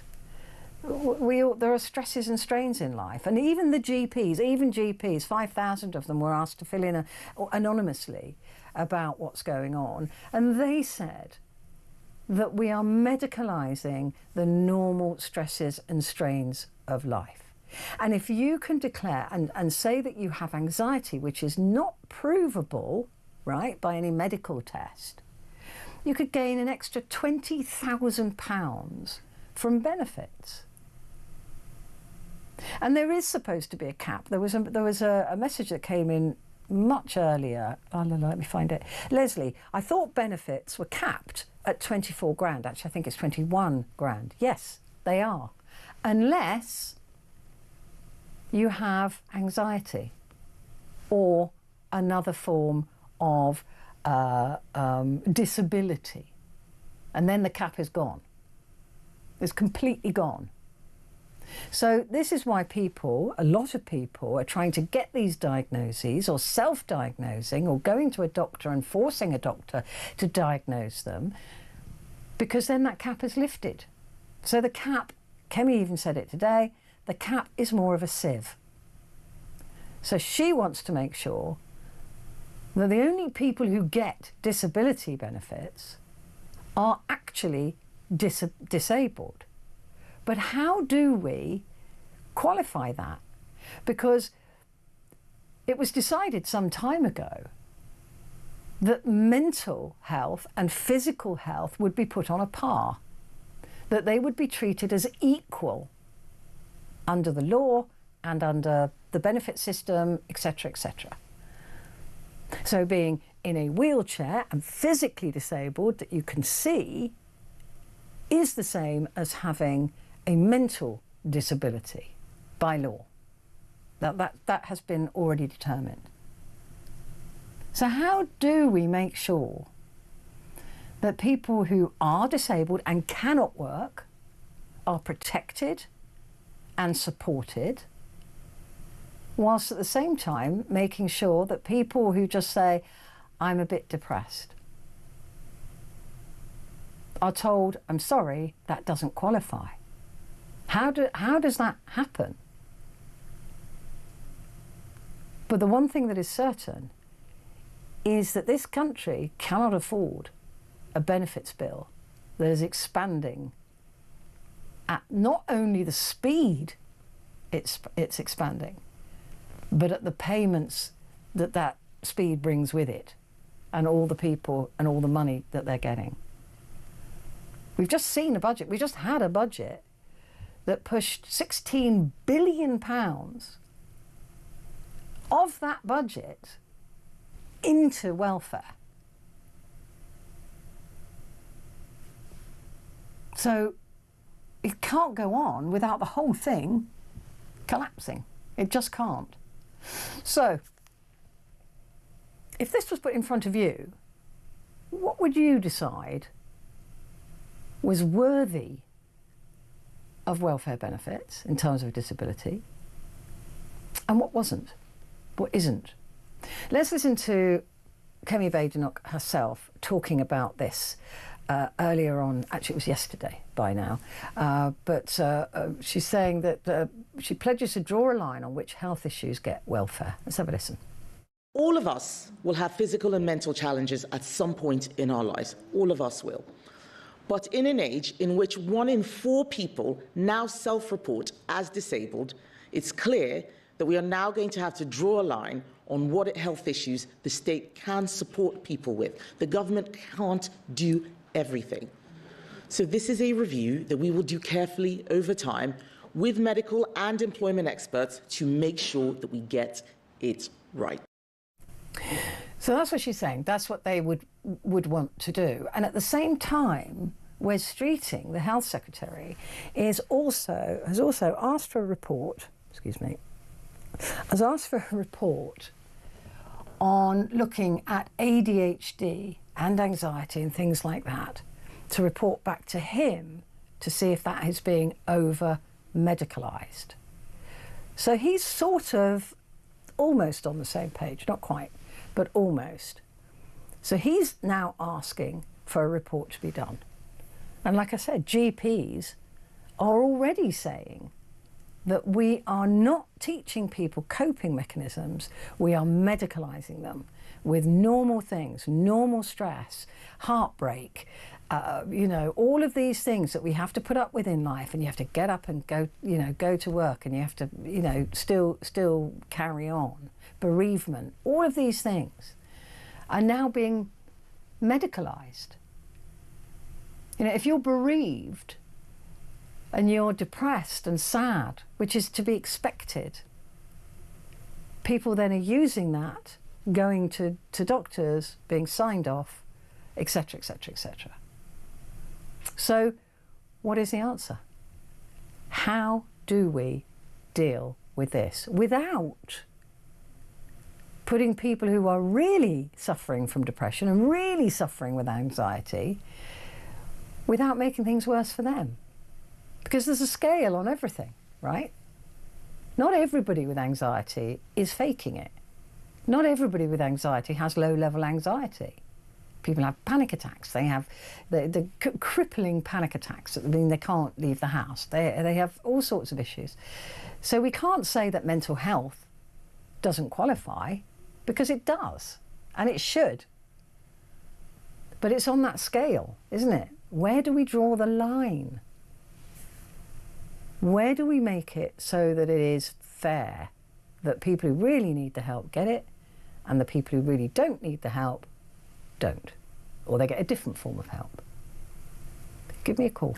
0344 499 1000. Calls are charged at the national rate, but we do call you straight back. You can send a message as well. Put the word talk and then your message to 87222. Right, let's go to the phones now. And Joe is a new caller from Wigan. Hello, Joe. Good morning. Hello, Petrie. You hear me? Yeah, I'm good, thank you. Thanks for calling in. What made you do that today? Well, I was just listening in, and this topic's quite close to my heart up in Wigan, so I thought I'd give a call. Brilliant. What do you think? What shouldn't be on the disability list, if you like? Well, I think if you look around this country, you see a lot of, there's another way to put it, morbidly obese people. I think, there's a big weight problem in the country. I think a lot of people get away with murder because of their weight. Yeah, obesity is one of those things, isn't it, that people, you can see it, you can physically see it, but you don't think that should count as a disability? I don't know. Why? Just interested. Well, I think obviously it's not always genetic, but I think it can be genetic, but I think a lot of it is people are just slobs, So instead of, but then you look at disability. I'm not arguing with you, by the way. I think I'm in agreement with you. But just to play devil's advocate, a lot of people with severe obesity may also suffer from mental health issues, severe depression, eating disorder. It's an eating disorder to get that fat. Also, they would have comorbidity issues. They would have diabetes, all sorts of health issues that would render them perhaps unable to work, and not to mention joint issues, bones, mobility issues as well. So the obesity itself creates all those other problems, which probably does render them disabled. So how do we deal with that? I think it roots back to childhood. You see, obviously, like I say, genetics, but not everyone's born obese. See some parents now, how they feed their children. You see children as young as 6 who I'd consider overweight. It's horrifying, actually, how many children are overweight at the moment. It's not right at all. So how do we... So we don't give them disability benefits. But again, you might have obese children who've got severe ADHD, and the only way to keep them quiet is to give them a packet of crisps or whatever. So often these things are not just on their own. But how do we deal with that? Are we looking at those fat jabs, or? Yeah, that probably is something you can do. But I think back to what Churchill said. We're a vitamin on the beach. What did he say? I couldn't make it out. So do you want to dump it or not? It's up to you. All right. I couldn't hear what he said, but he was obviously, don't know. Whatever you thought you got away with there, Joe, you didn't, because nobody heard you. Nobody heard what you had to say. I'm going to take a quick break at this point, and I'll be back in just a moment.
across the UK.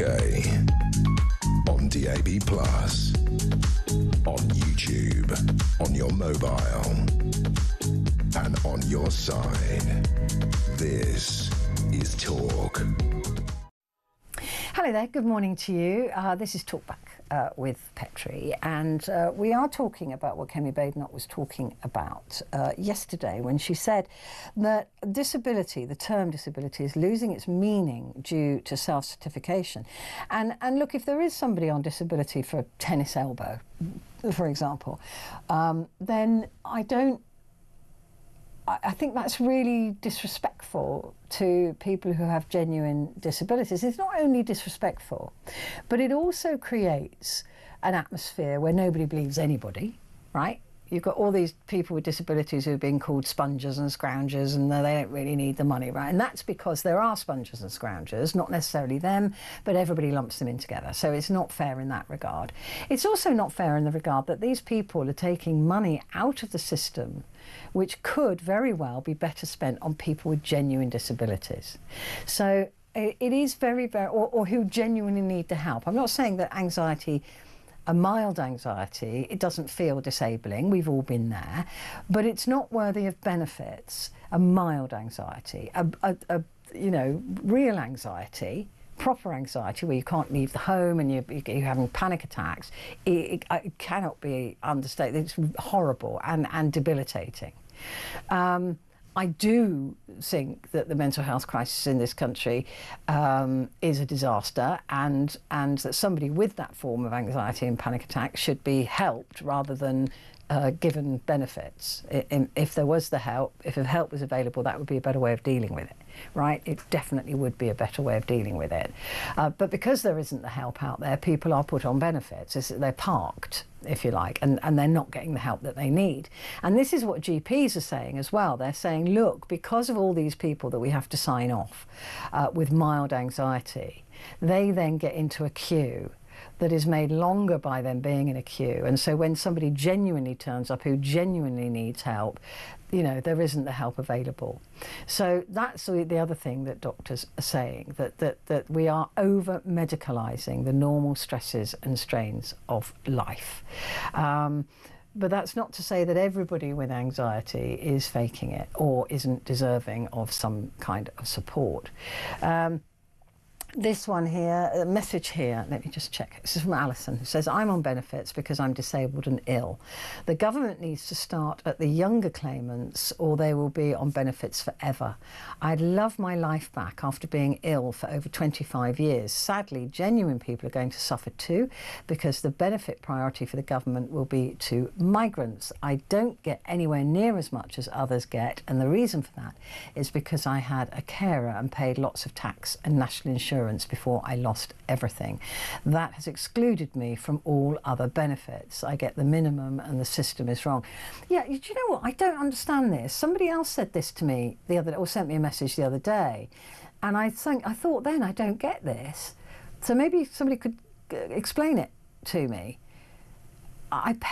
If you pay tax and national insurance before you become incapacitated, you get fewer benefits. This is not the first time I've read this. And at the time I thought, it did pique my brain.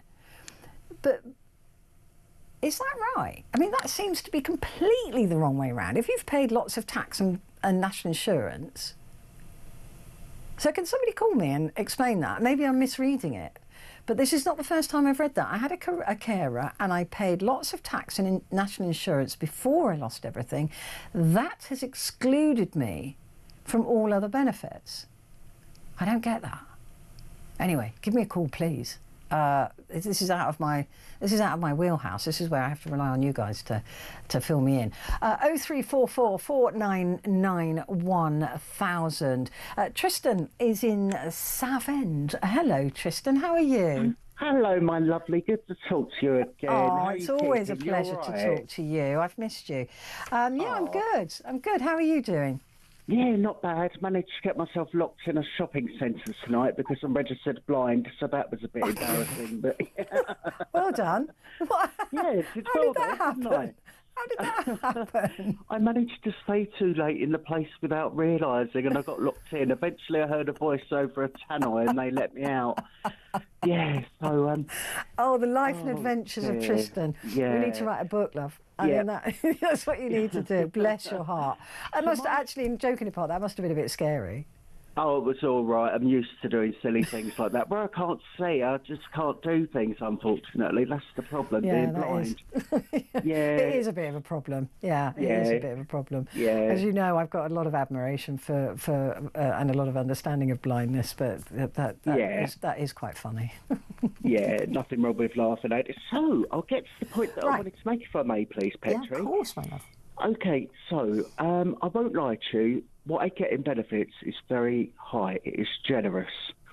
But on top of my total blindness, which can't be cured, I also have an incurable form of epilepsy.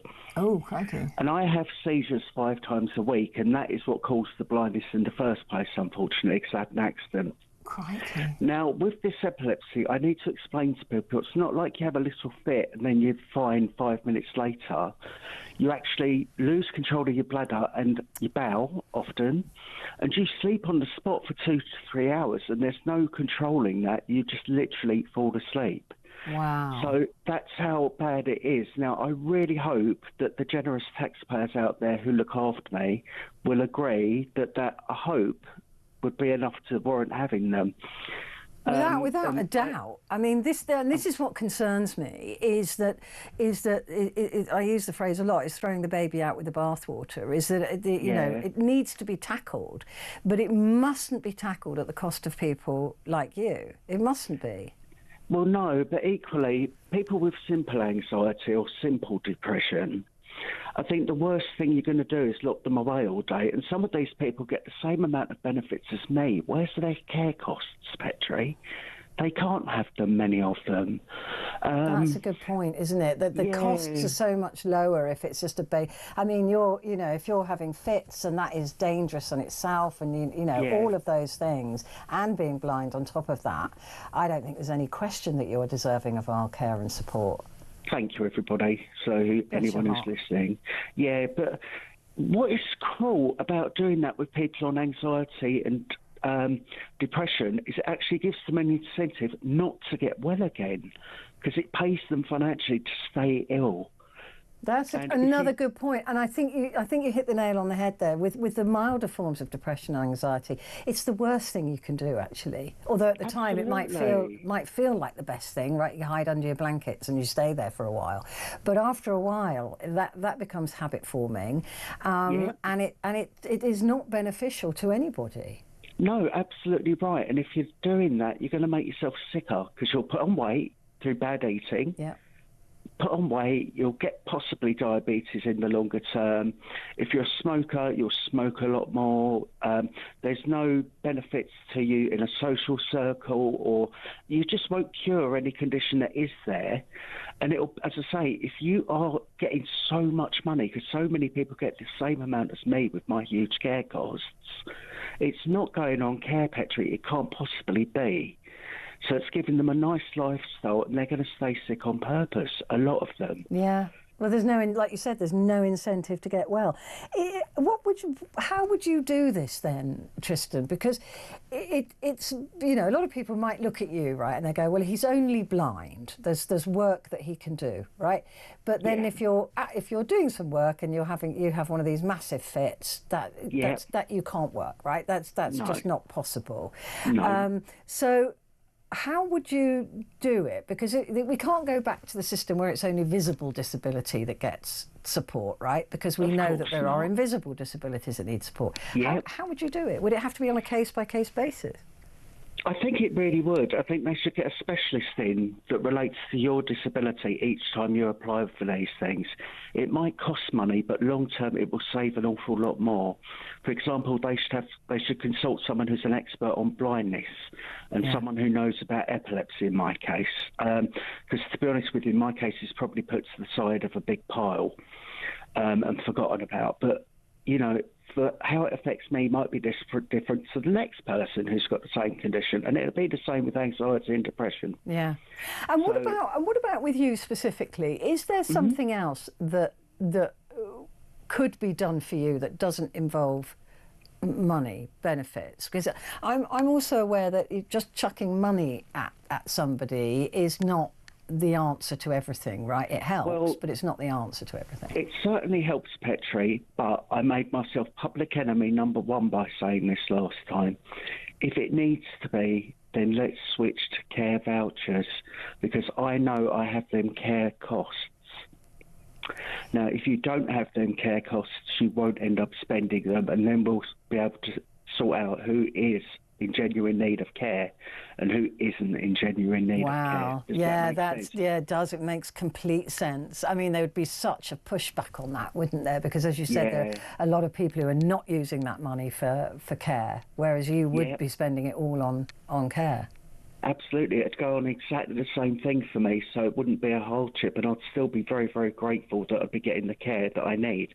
You see, I need that care because if I'm putting institutional care, which is what they would have done with me previously, it would cost tens of thousands of pounds a month. Because I'd have to have supported housing and that sort of thing, and the care costs are full-time, 24 hours a day. As it happens, I can do it a lot cheaper myself. Yeah. But if it must switch to vouchers, Petrie, to get this sorted once and for all so that everyone knows the money's going to the right places, then they must do it. They really must. Wow.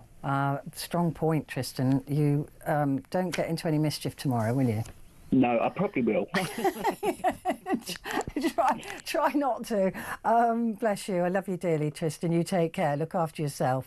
It's a good point, actually, that Tristan makes, isn't it? It might be expensive at the beginning of doing this, is to check everybody individually, but it will save money in the long run. And then the sting in the tail is, for care costs, it must be a voucher, because then if you don't spend it, then you didn't need it. And if you do spend it, it proves you did need it, as it would be in Tristan's case. Very interesting. Here's another message just before the break. Jen says, I'm genuinely disabled as I'm in constant pain with a lower spine fracture which cannot be treated. I've applied for PIP, but they won't give me a penny because I can work full-time from home. Problem is that I can't manage the housework and can't walk without a stick, but I can't afford to pay anyone to help me. Well, it doesn't matter if you're working full-time, does it? If you need... The whole point of PIP is to support you while you're working. I'd question that, Jen. I'd go back and see if you can push again on that. I'm all for people getting the right money that they deserve. So if you deserve it and you need it, you should get it. Quick break, back in a sec.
Across the UK, on DAB+, on YouTube, on your mobile, and on your side.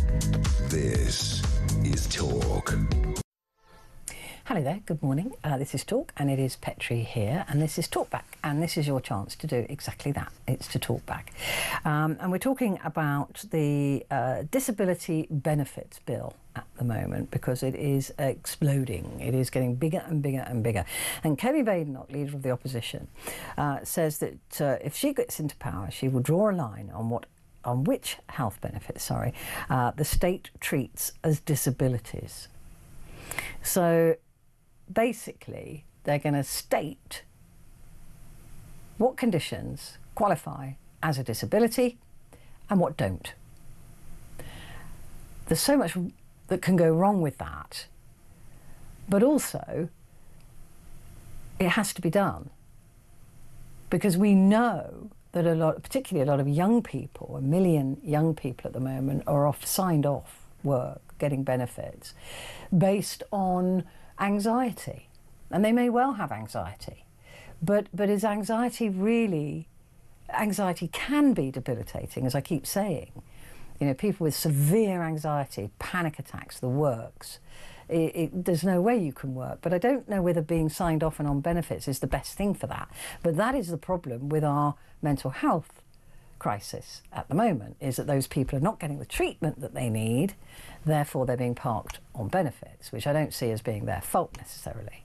So those people are deserving of our support and our help to get better so that they can re-enter the workplace. People with just life stresses probably shouldn't be, really. I mean, who amongst us hasn't been dumped by a boyfriend or girlfriend and had to go to work the next day? We've all had to do it, right? Who amongst us hasn't lost somebody and had to, you know, go to work a week later or whatever it was? We all have those horrendous things happen in our lives. A lot of people at the moment stressed about their bills, stressed about Christmas, stressed about, you know, all sorts of things. It doesn't render them disabled. And what Kemi Badenoch is saying is that it is impossible to imagine that 1 in 4 of the British population is actually disabled.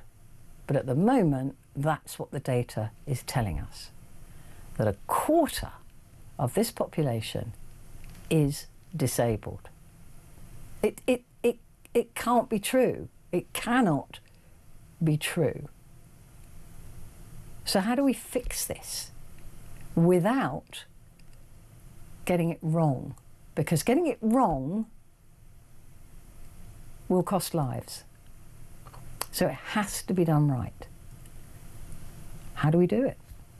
Louis is in Derby. I love that name, Louis. It's Lewis. Oh, Lewis. Oh, sorry. I like that name as well, but I love Louis. Lewis, lovely to meet you. Thank you for calling in. First time caller, I think. Second time. Second time. I called probably about last year, maybe. I can't remember. Why have you left it so long? Because I am one of these taxpayers that get up early in the morning, okay. And so I'm not always available to speak. No, you've got to earn money like the rest of us, you know. That's it. Yeah, exactly. Yeah, but on to your previous call, I'm quite happy to pay my taxes to go to someone that's have a disability like that. And he's also, do you know what, the sweetest guy who is grateful. Yeah. Because and that matters, doesn't it? That people are going, look, I couldn't live this life without you. Thank you so much. And not that he has to thank us, but it's just so lovely to hear that. Yeah, but I had there's 2 things that relate to me there. I had cataract when I was 4. Wow. Yeah. So, and I had child epilepsy as well. Oh my God. But I grew out of the epilepsy, thank God. But I do suffer with depression, light depression, day-to-day things, and I suffer with anxiety as well. I have no family support. The only thing I have is my children, and I took custody of them years ago. They're now older now, and they're doing their own thing. But I work purely for paying my taxes, paying my way, and that helps with my depression. Yeah. Me having time off, being alone at home, not doing much because I can't afford to do a lot, but that makes me worse. I want to work 9 times out of 10 because I know that actually people around me, friends at work with banter, I work in a warehouse. Oh, brilliant. That helps me Monday to Friday. I have Saturday, Sunday off. If I have 2 more days off, I want to go back because I know I can be stuck in that rut of being on my own, and I can't deal with that. And then you start sort of doom scrolling, don't you? You sort of you start like to get in a walls caving in. Yeah. When I took custody of my children, when with the circumstances that I was in, I took a 1.5 years off work. And in that 1.5 years off work, I did volunteering for Dad's Group and Messi Play before they went into full-time school. And that helped me there because being a single parent, on your own a dad, hard work. And quite lonely, right? It is. Yes, it can be quite lonely, even though you've got the kids and you've got all of that. You just want another adult to talk to, don't you? Yes, exactly, an adult conversation, so to speak.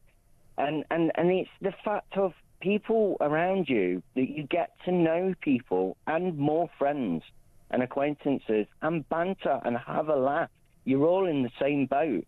If you're at home, you've got depression, and bear in mind, I have gone to the doctors, but nowadays you can't get an appointment. You're on the back burner all the time. You can't, they say ring it the following morning at 8 a.m. You do not get an appointment, even if it's 1 minute past 8. Yeah. They say they're fully booked up. The system is broken when it comes to people going, oh, I'm depressed, I've got anxiety.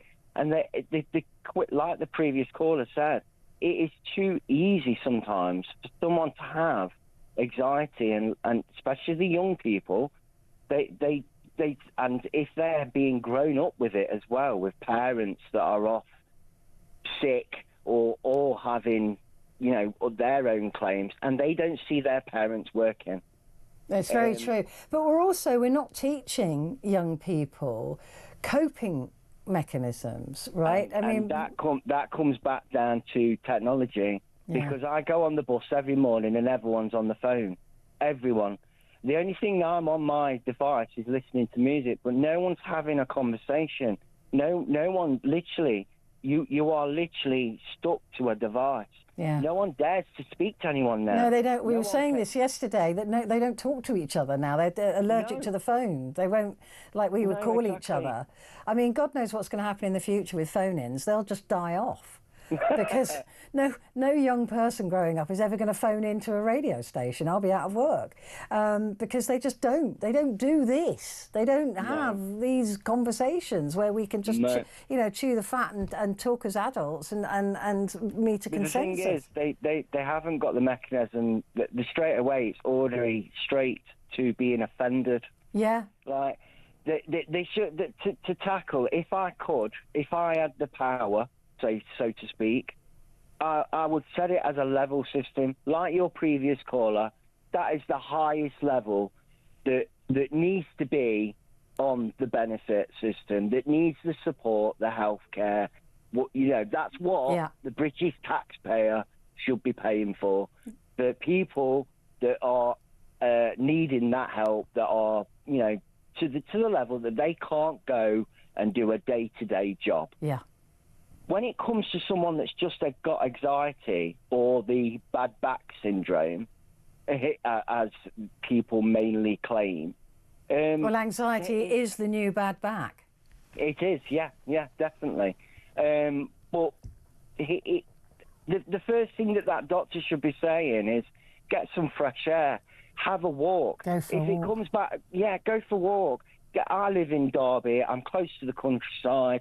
I'm literally a next city down to Matlock, Belper, name it. It's beautiful up there, yeah. Yeah, but at the end of the day, if you don't get out your door and see people and meet people and go to work and have that journey and contribute to the country, you're just going to be in that rut forever. and they keep getting paid from them, the redundancies. And then it comes back to addictions as well, because if they've got mental health or anxiety, at the end of the day, there's people with alcohol problems, with drug addictions, and we're feeding those, actually, as taxpayers. Yeah, we are, because that ups their benefit as well. Yeah. No, you're absolutely right. I can't disagree with anything you're saying, and I completely agree with you about work. And I think that this is the problem, is that it is so good for you, but you've got all the kids that have been through COVID who learnt no coping mechanisms. They didn't learn how to cope. They didn't learn how to have an argument or go down the pub or chat to anybody, do all of those things. They're now growing up and they're feeling anxious because of that. But a lot of it is just anxiety, and that's fine, right? We all suffer from it from time to time at that level. Many times I have to kick myself out of bed, but I get out of bed. Yeah. Because if I don't go to work, I don't get paid. Same as me. If I'm sick, I get statutory sick pay that's about £118? I don't even get that. There you go. That's why I'm here with a faltering voice, and I always say that the only thing that stops me coming into work is if I actually lost my voice, and that has happened. But yeah, no, it's so true. But why we've got to get a grip of this, because if not, then people like Tristan and others who need and value our support, they're going to lose out as well. What concerns me with the lifting with the child benefit cap, it really does, because then that could change things where families are going to have more children. It's not going to help children that are in poverty. It's going to hinder them even more, because parents in that nature that are claiming already, and I know some people will think this is really negative, but I think people play the system. I've known someone previously in my life that I've gone in and out of work, gone back to university, and then they go back on benefits, and they're in, they're out, and they play the system. There's definitely those people that play the system. We can see that. There's no way that 1 in 4 of this population is disabled. It's just not possible. When you said that, 1 in 4, I go on the bus. The bus is full. No matter what time I start, I can start at 6 in the morning or do a normal, sometimes I do overtime, I start earlier. But normally I do a 9 till 5:30. Every time, it's an airport bus, the East Midlands, it's full. Every morning. It's very rare that it's empty. Yeah. How can it be that 1 in 4 people? I just can't get my head around. I can't get my head around it. Does it? No, Lewis, you've got to call more often. That was really good. I'll try. Yeah, I know you've got to go to sleep. I'm sorry, you've got to be up early. But when you can, you're so welcome. That was an excellent call. Thank you very much indeed, Lewis, there in Derby. Really interesting, isn't it? Listen, I've got to take a break, but I will be back in just a sec.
across the UK, on DAB+, on YouTube, on your mobile, and on your side.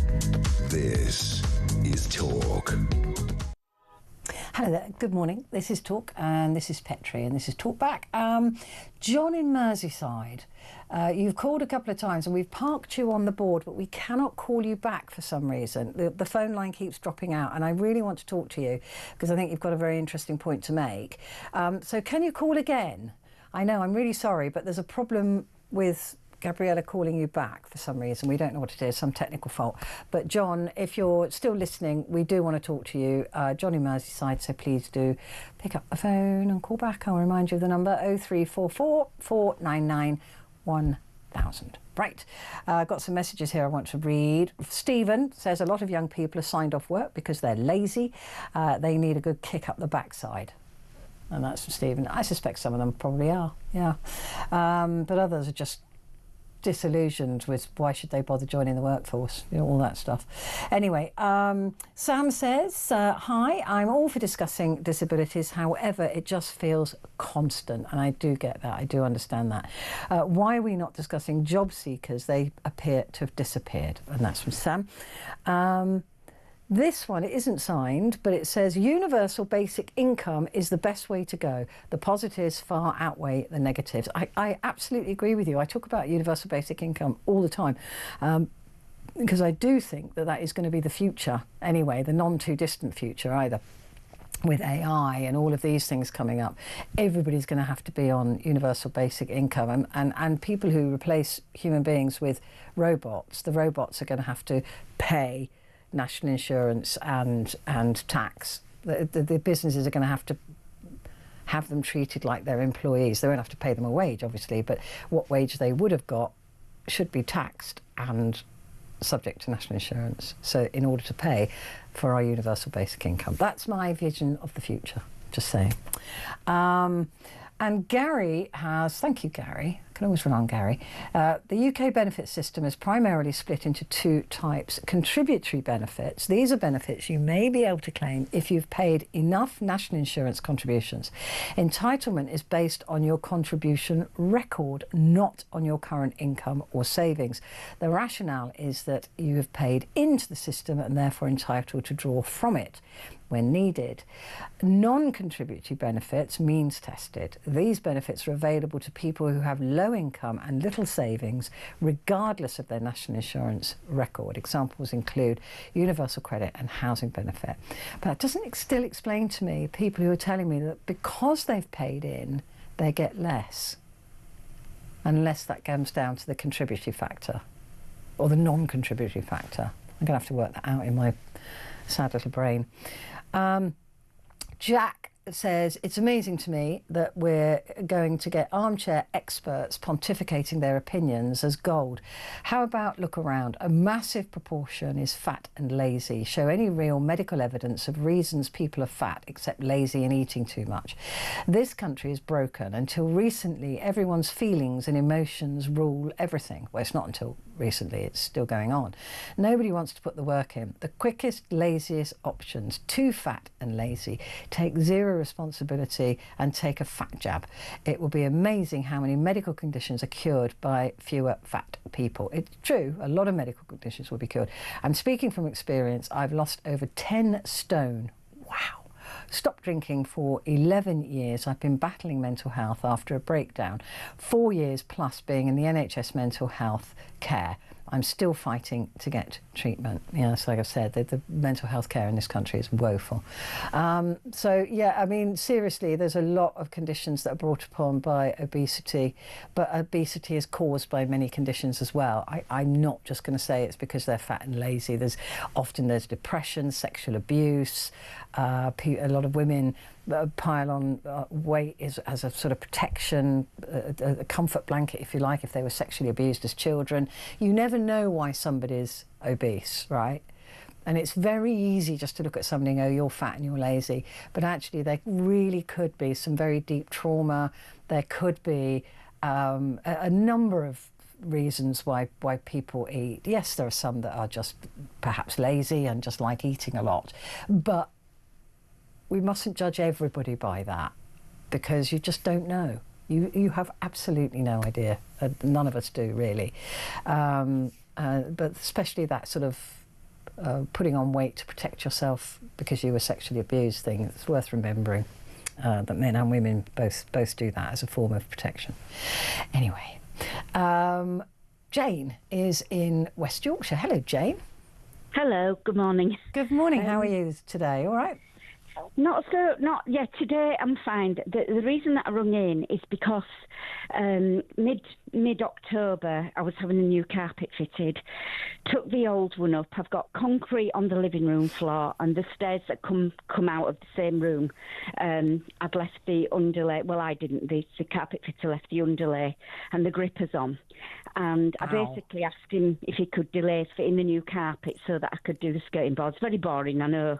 Unfortunately for me, nobody had heard from me for just over 2 days. My dad asked my sister if she'd call on her way home from work. And to cut a long story short, after the ambulance and the fire brigade had turned up, I was found at the bottom of the stairs and I'd had a major brain bleed. Oh, my gosh. It was horrific and nobody expected me to live. In fact, they're being quite open. They don't know how. So you'd had a brain bleed on your way down the stairs or at the top of the stairs and then just collapsed? I think probably when I hit the bottom, which was concrete. But that caused the brain. Blimey. Yeah, I can't remember because they put me in an induced coma and I didn't wake up for 6 days till they got in ICU. So the reason that I've rung in is I was advised by the hospital to put an application in for PIP because nobody knows what the future's going to hold. I work for the local authority, but I may need to change roles. I don't know as yet. I may need to reduce my hours. I don't know. That's all to be decided. But it's something that hasn't sat easy with me because I don't think it's sunk in with me yet, the enormity of what's happened. They only let me come home because I've got really good friends and family who literally have wrapped me in cotton wool and, look after me. But I wanted to come home. I didn't want, being in hospital is not good for anybody. No, it's the worst place to be. If I had a choice between that accident not having happened or claiming PIP, I know which one I'd go for every time. And I think people that do claim it, that don't need to, that over-egg the pudding, so to speak, I don't think they realise that if they genuinely had something where they didn't know what the next 6 months was going to throw at them, it's so scary. And I just think, it's the job that I do. Everybody's got anxiety and depression and after 10 spliffs a day, I suppose. Well, some people. You see, that's do. the thing, isn't it? And this is the problem with the whole system at the moment, with it getting so big, and it will implode at some point because there won't be enough money in the system. And so you're right. If people just for a second thought, actually, do I really need this? No, I don't. I'm just going to get a job like everybody else has to do. But they don't. They're selfish, and they're ruining it for people who do need it. They're destroying it. I mean, I think justifiably, if you don't mind me saying this really quickly, as time's gone on and as I've found out more and more about what I'm going to, I said to the head trauma lady, doctor, I said, will my life expectancy be shortened through this? And she said, not necessarily, but your life will never be the same again. And I don't know where I'll end up sitting on that kind of, that's very much, nobody knows how it's going to be. But are they expecting this brain bleed to continue, or they just don't know if it'll happen again? Or if I was to fall again, or if I was to hit my head, if I had anything that sort of disrupted it, then they would have to do surgery next time, and the chances of me coming out of that are practically nothing. So, oh gosh, Jane, that is scary to live with that, I mean, isn't it? I'm not allowed to drive. There's all a host of things that, and I have to have a card in my bag that says this is, somebody who's had a. It's something I didn't expect at 61 years old to have to negotiate, but I've taken it really seriously. But I think it takes some. I mean, I've never claimed benefits. I've worked since I was 16. Yeah. But I do sort of just think, for people that just think it's a way of life, when you're really faced with it and you don't want to be, yeah, it's just not nice. Yeah, I agree, and I always say that when people go on about disabilities or whatever, and you've got a disabled badge. It's just like, I'd rather be able to walk. Thank you. Leave them alone. If they got, if they need it, then they can have it. I don't want their disability. Well, I couldn't. My head swims sometimes, if that makes sense, when I get up. So if I was planning to go to the doctors or planning to go to the shop or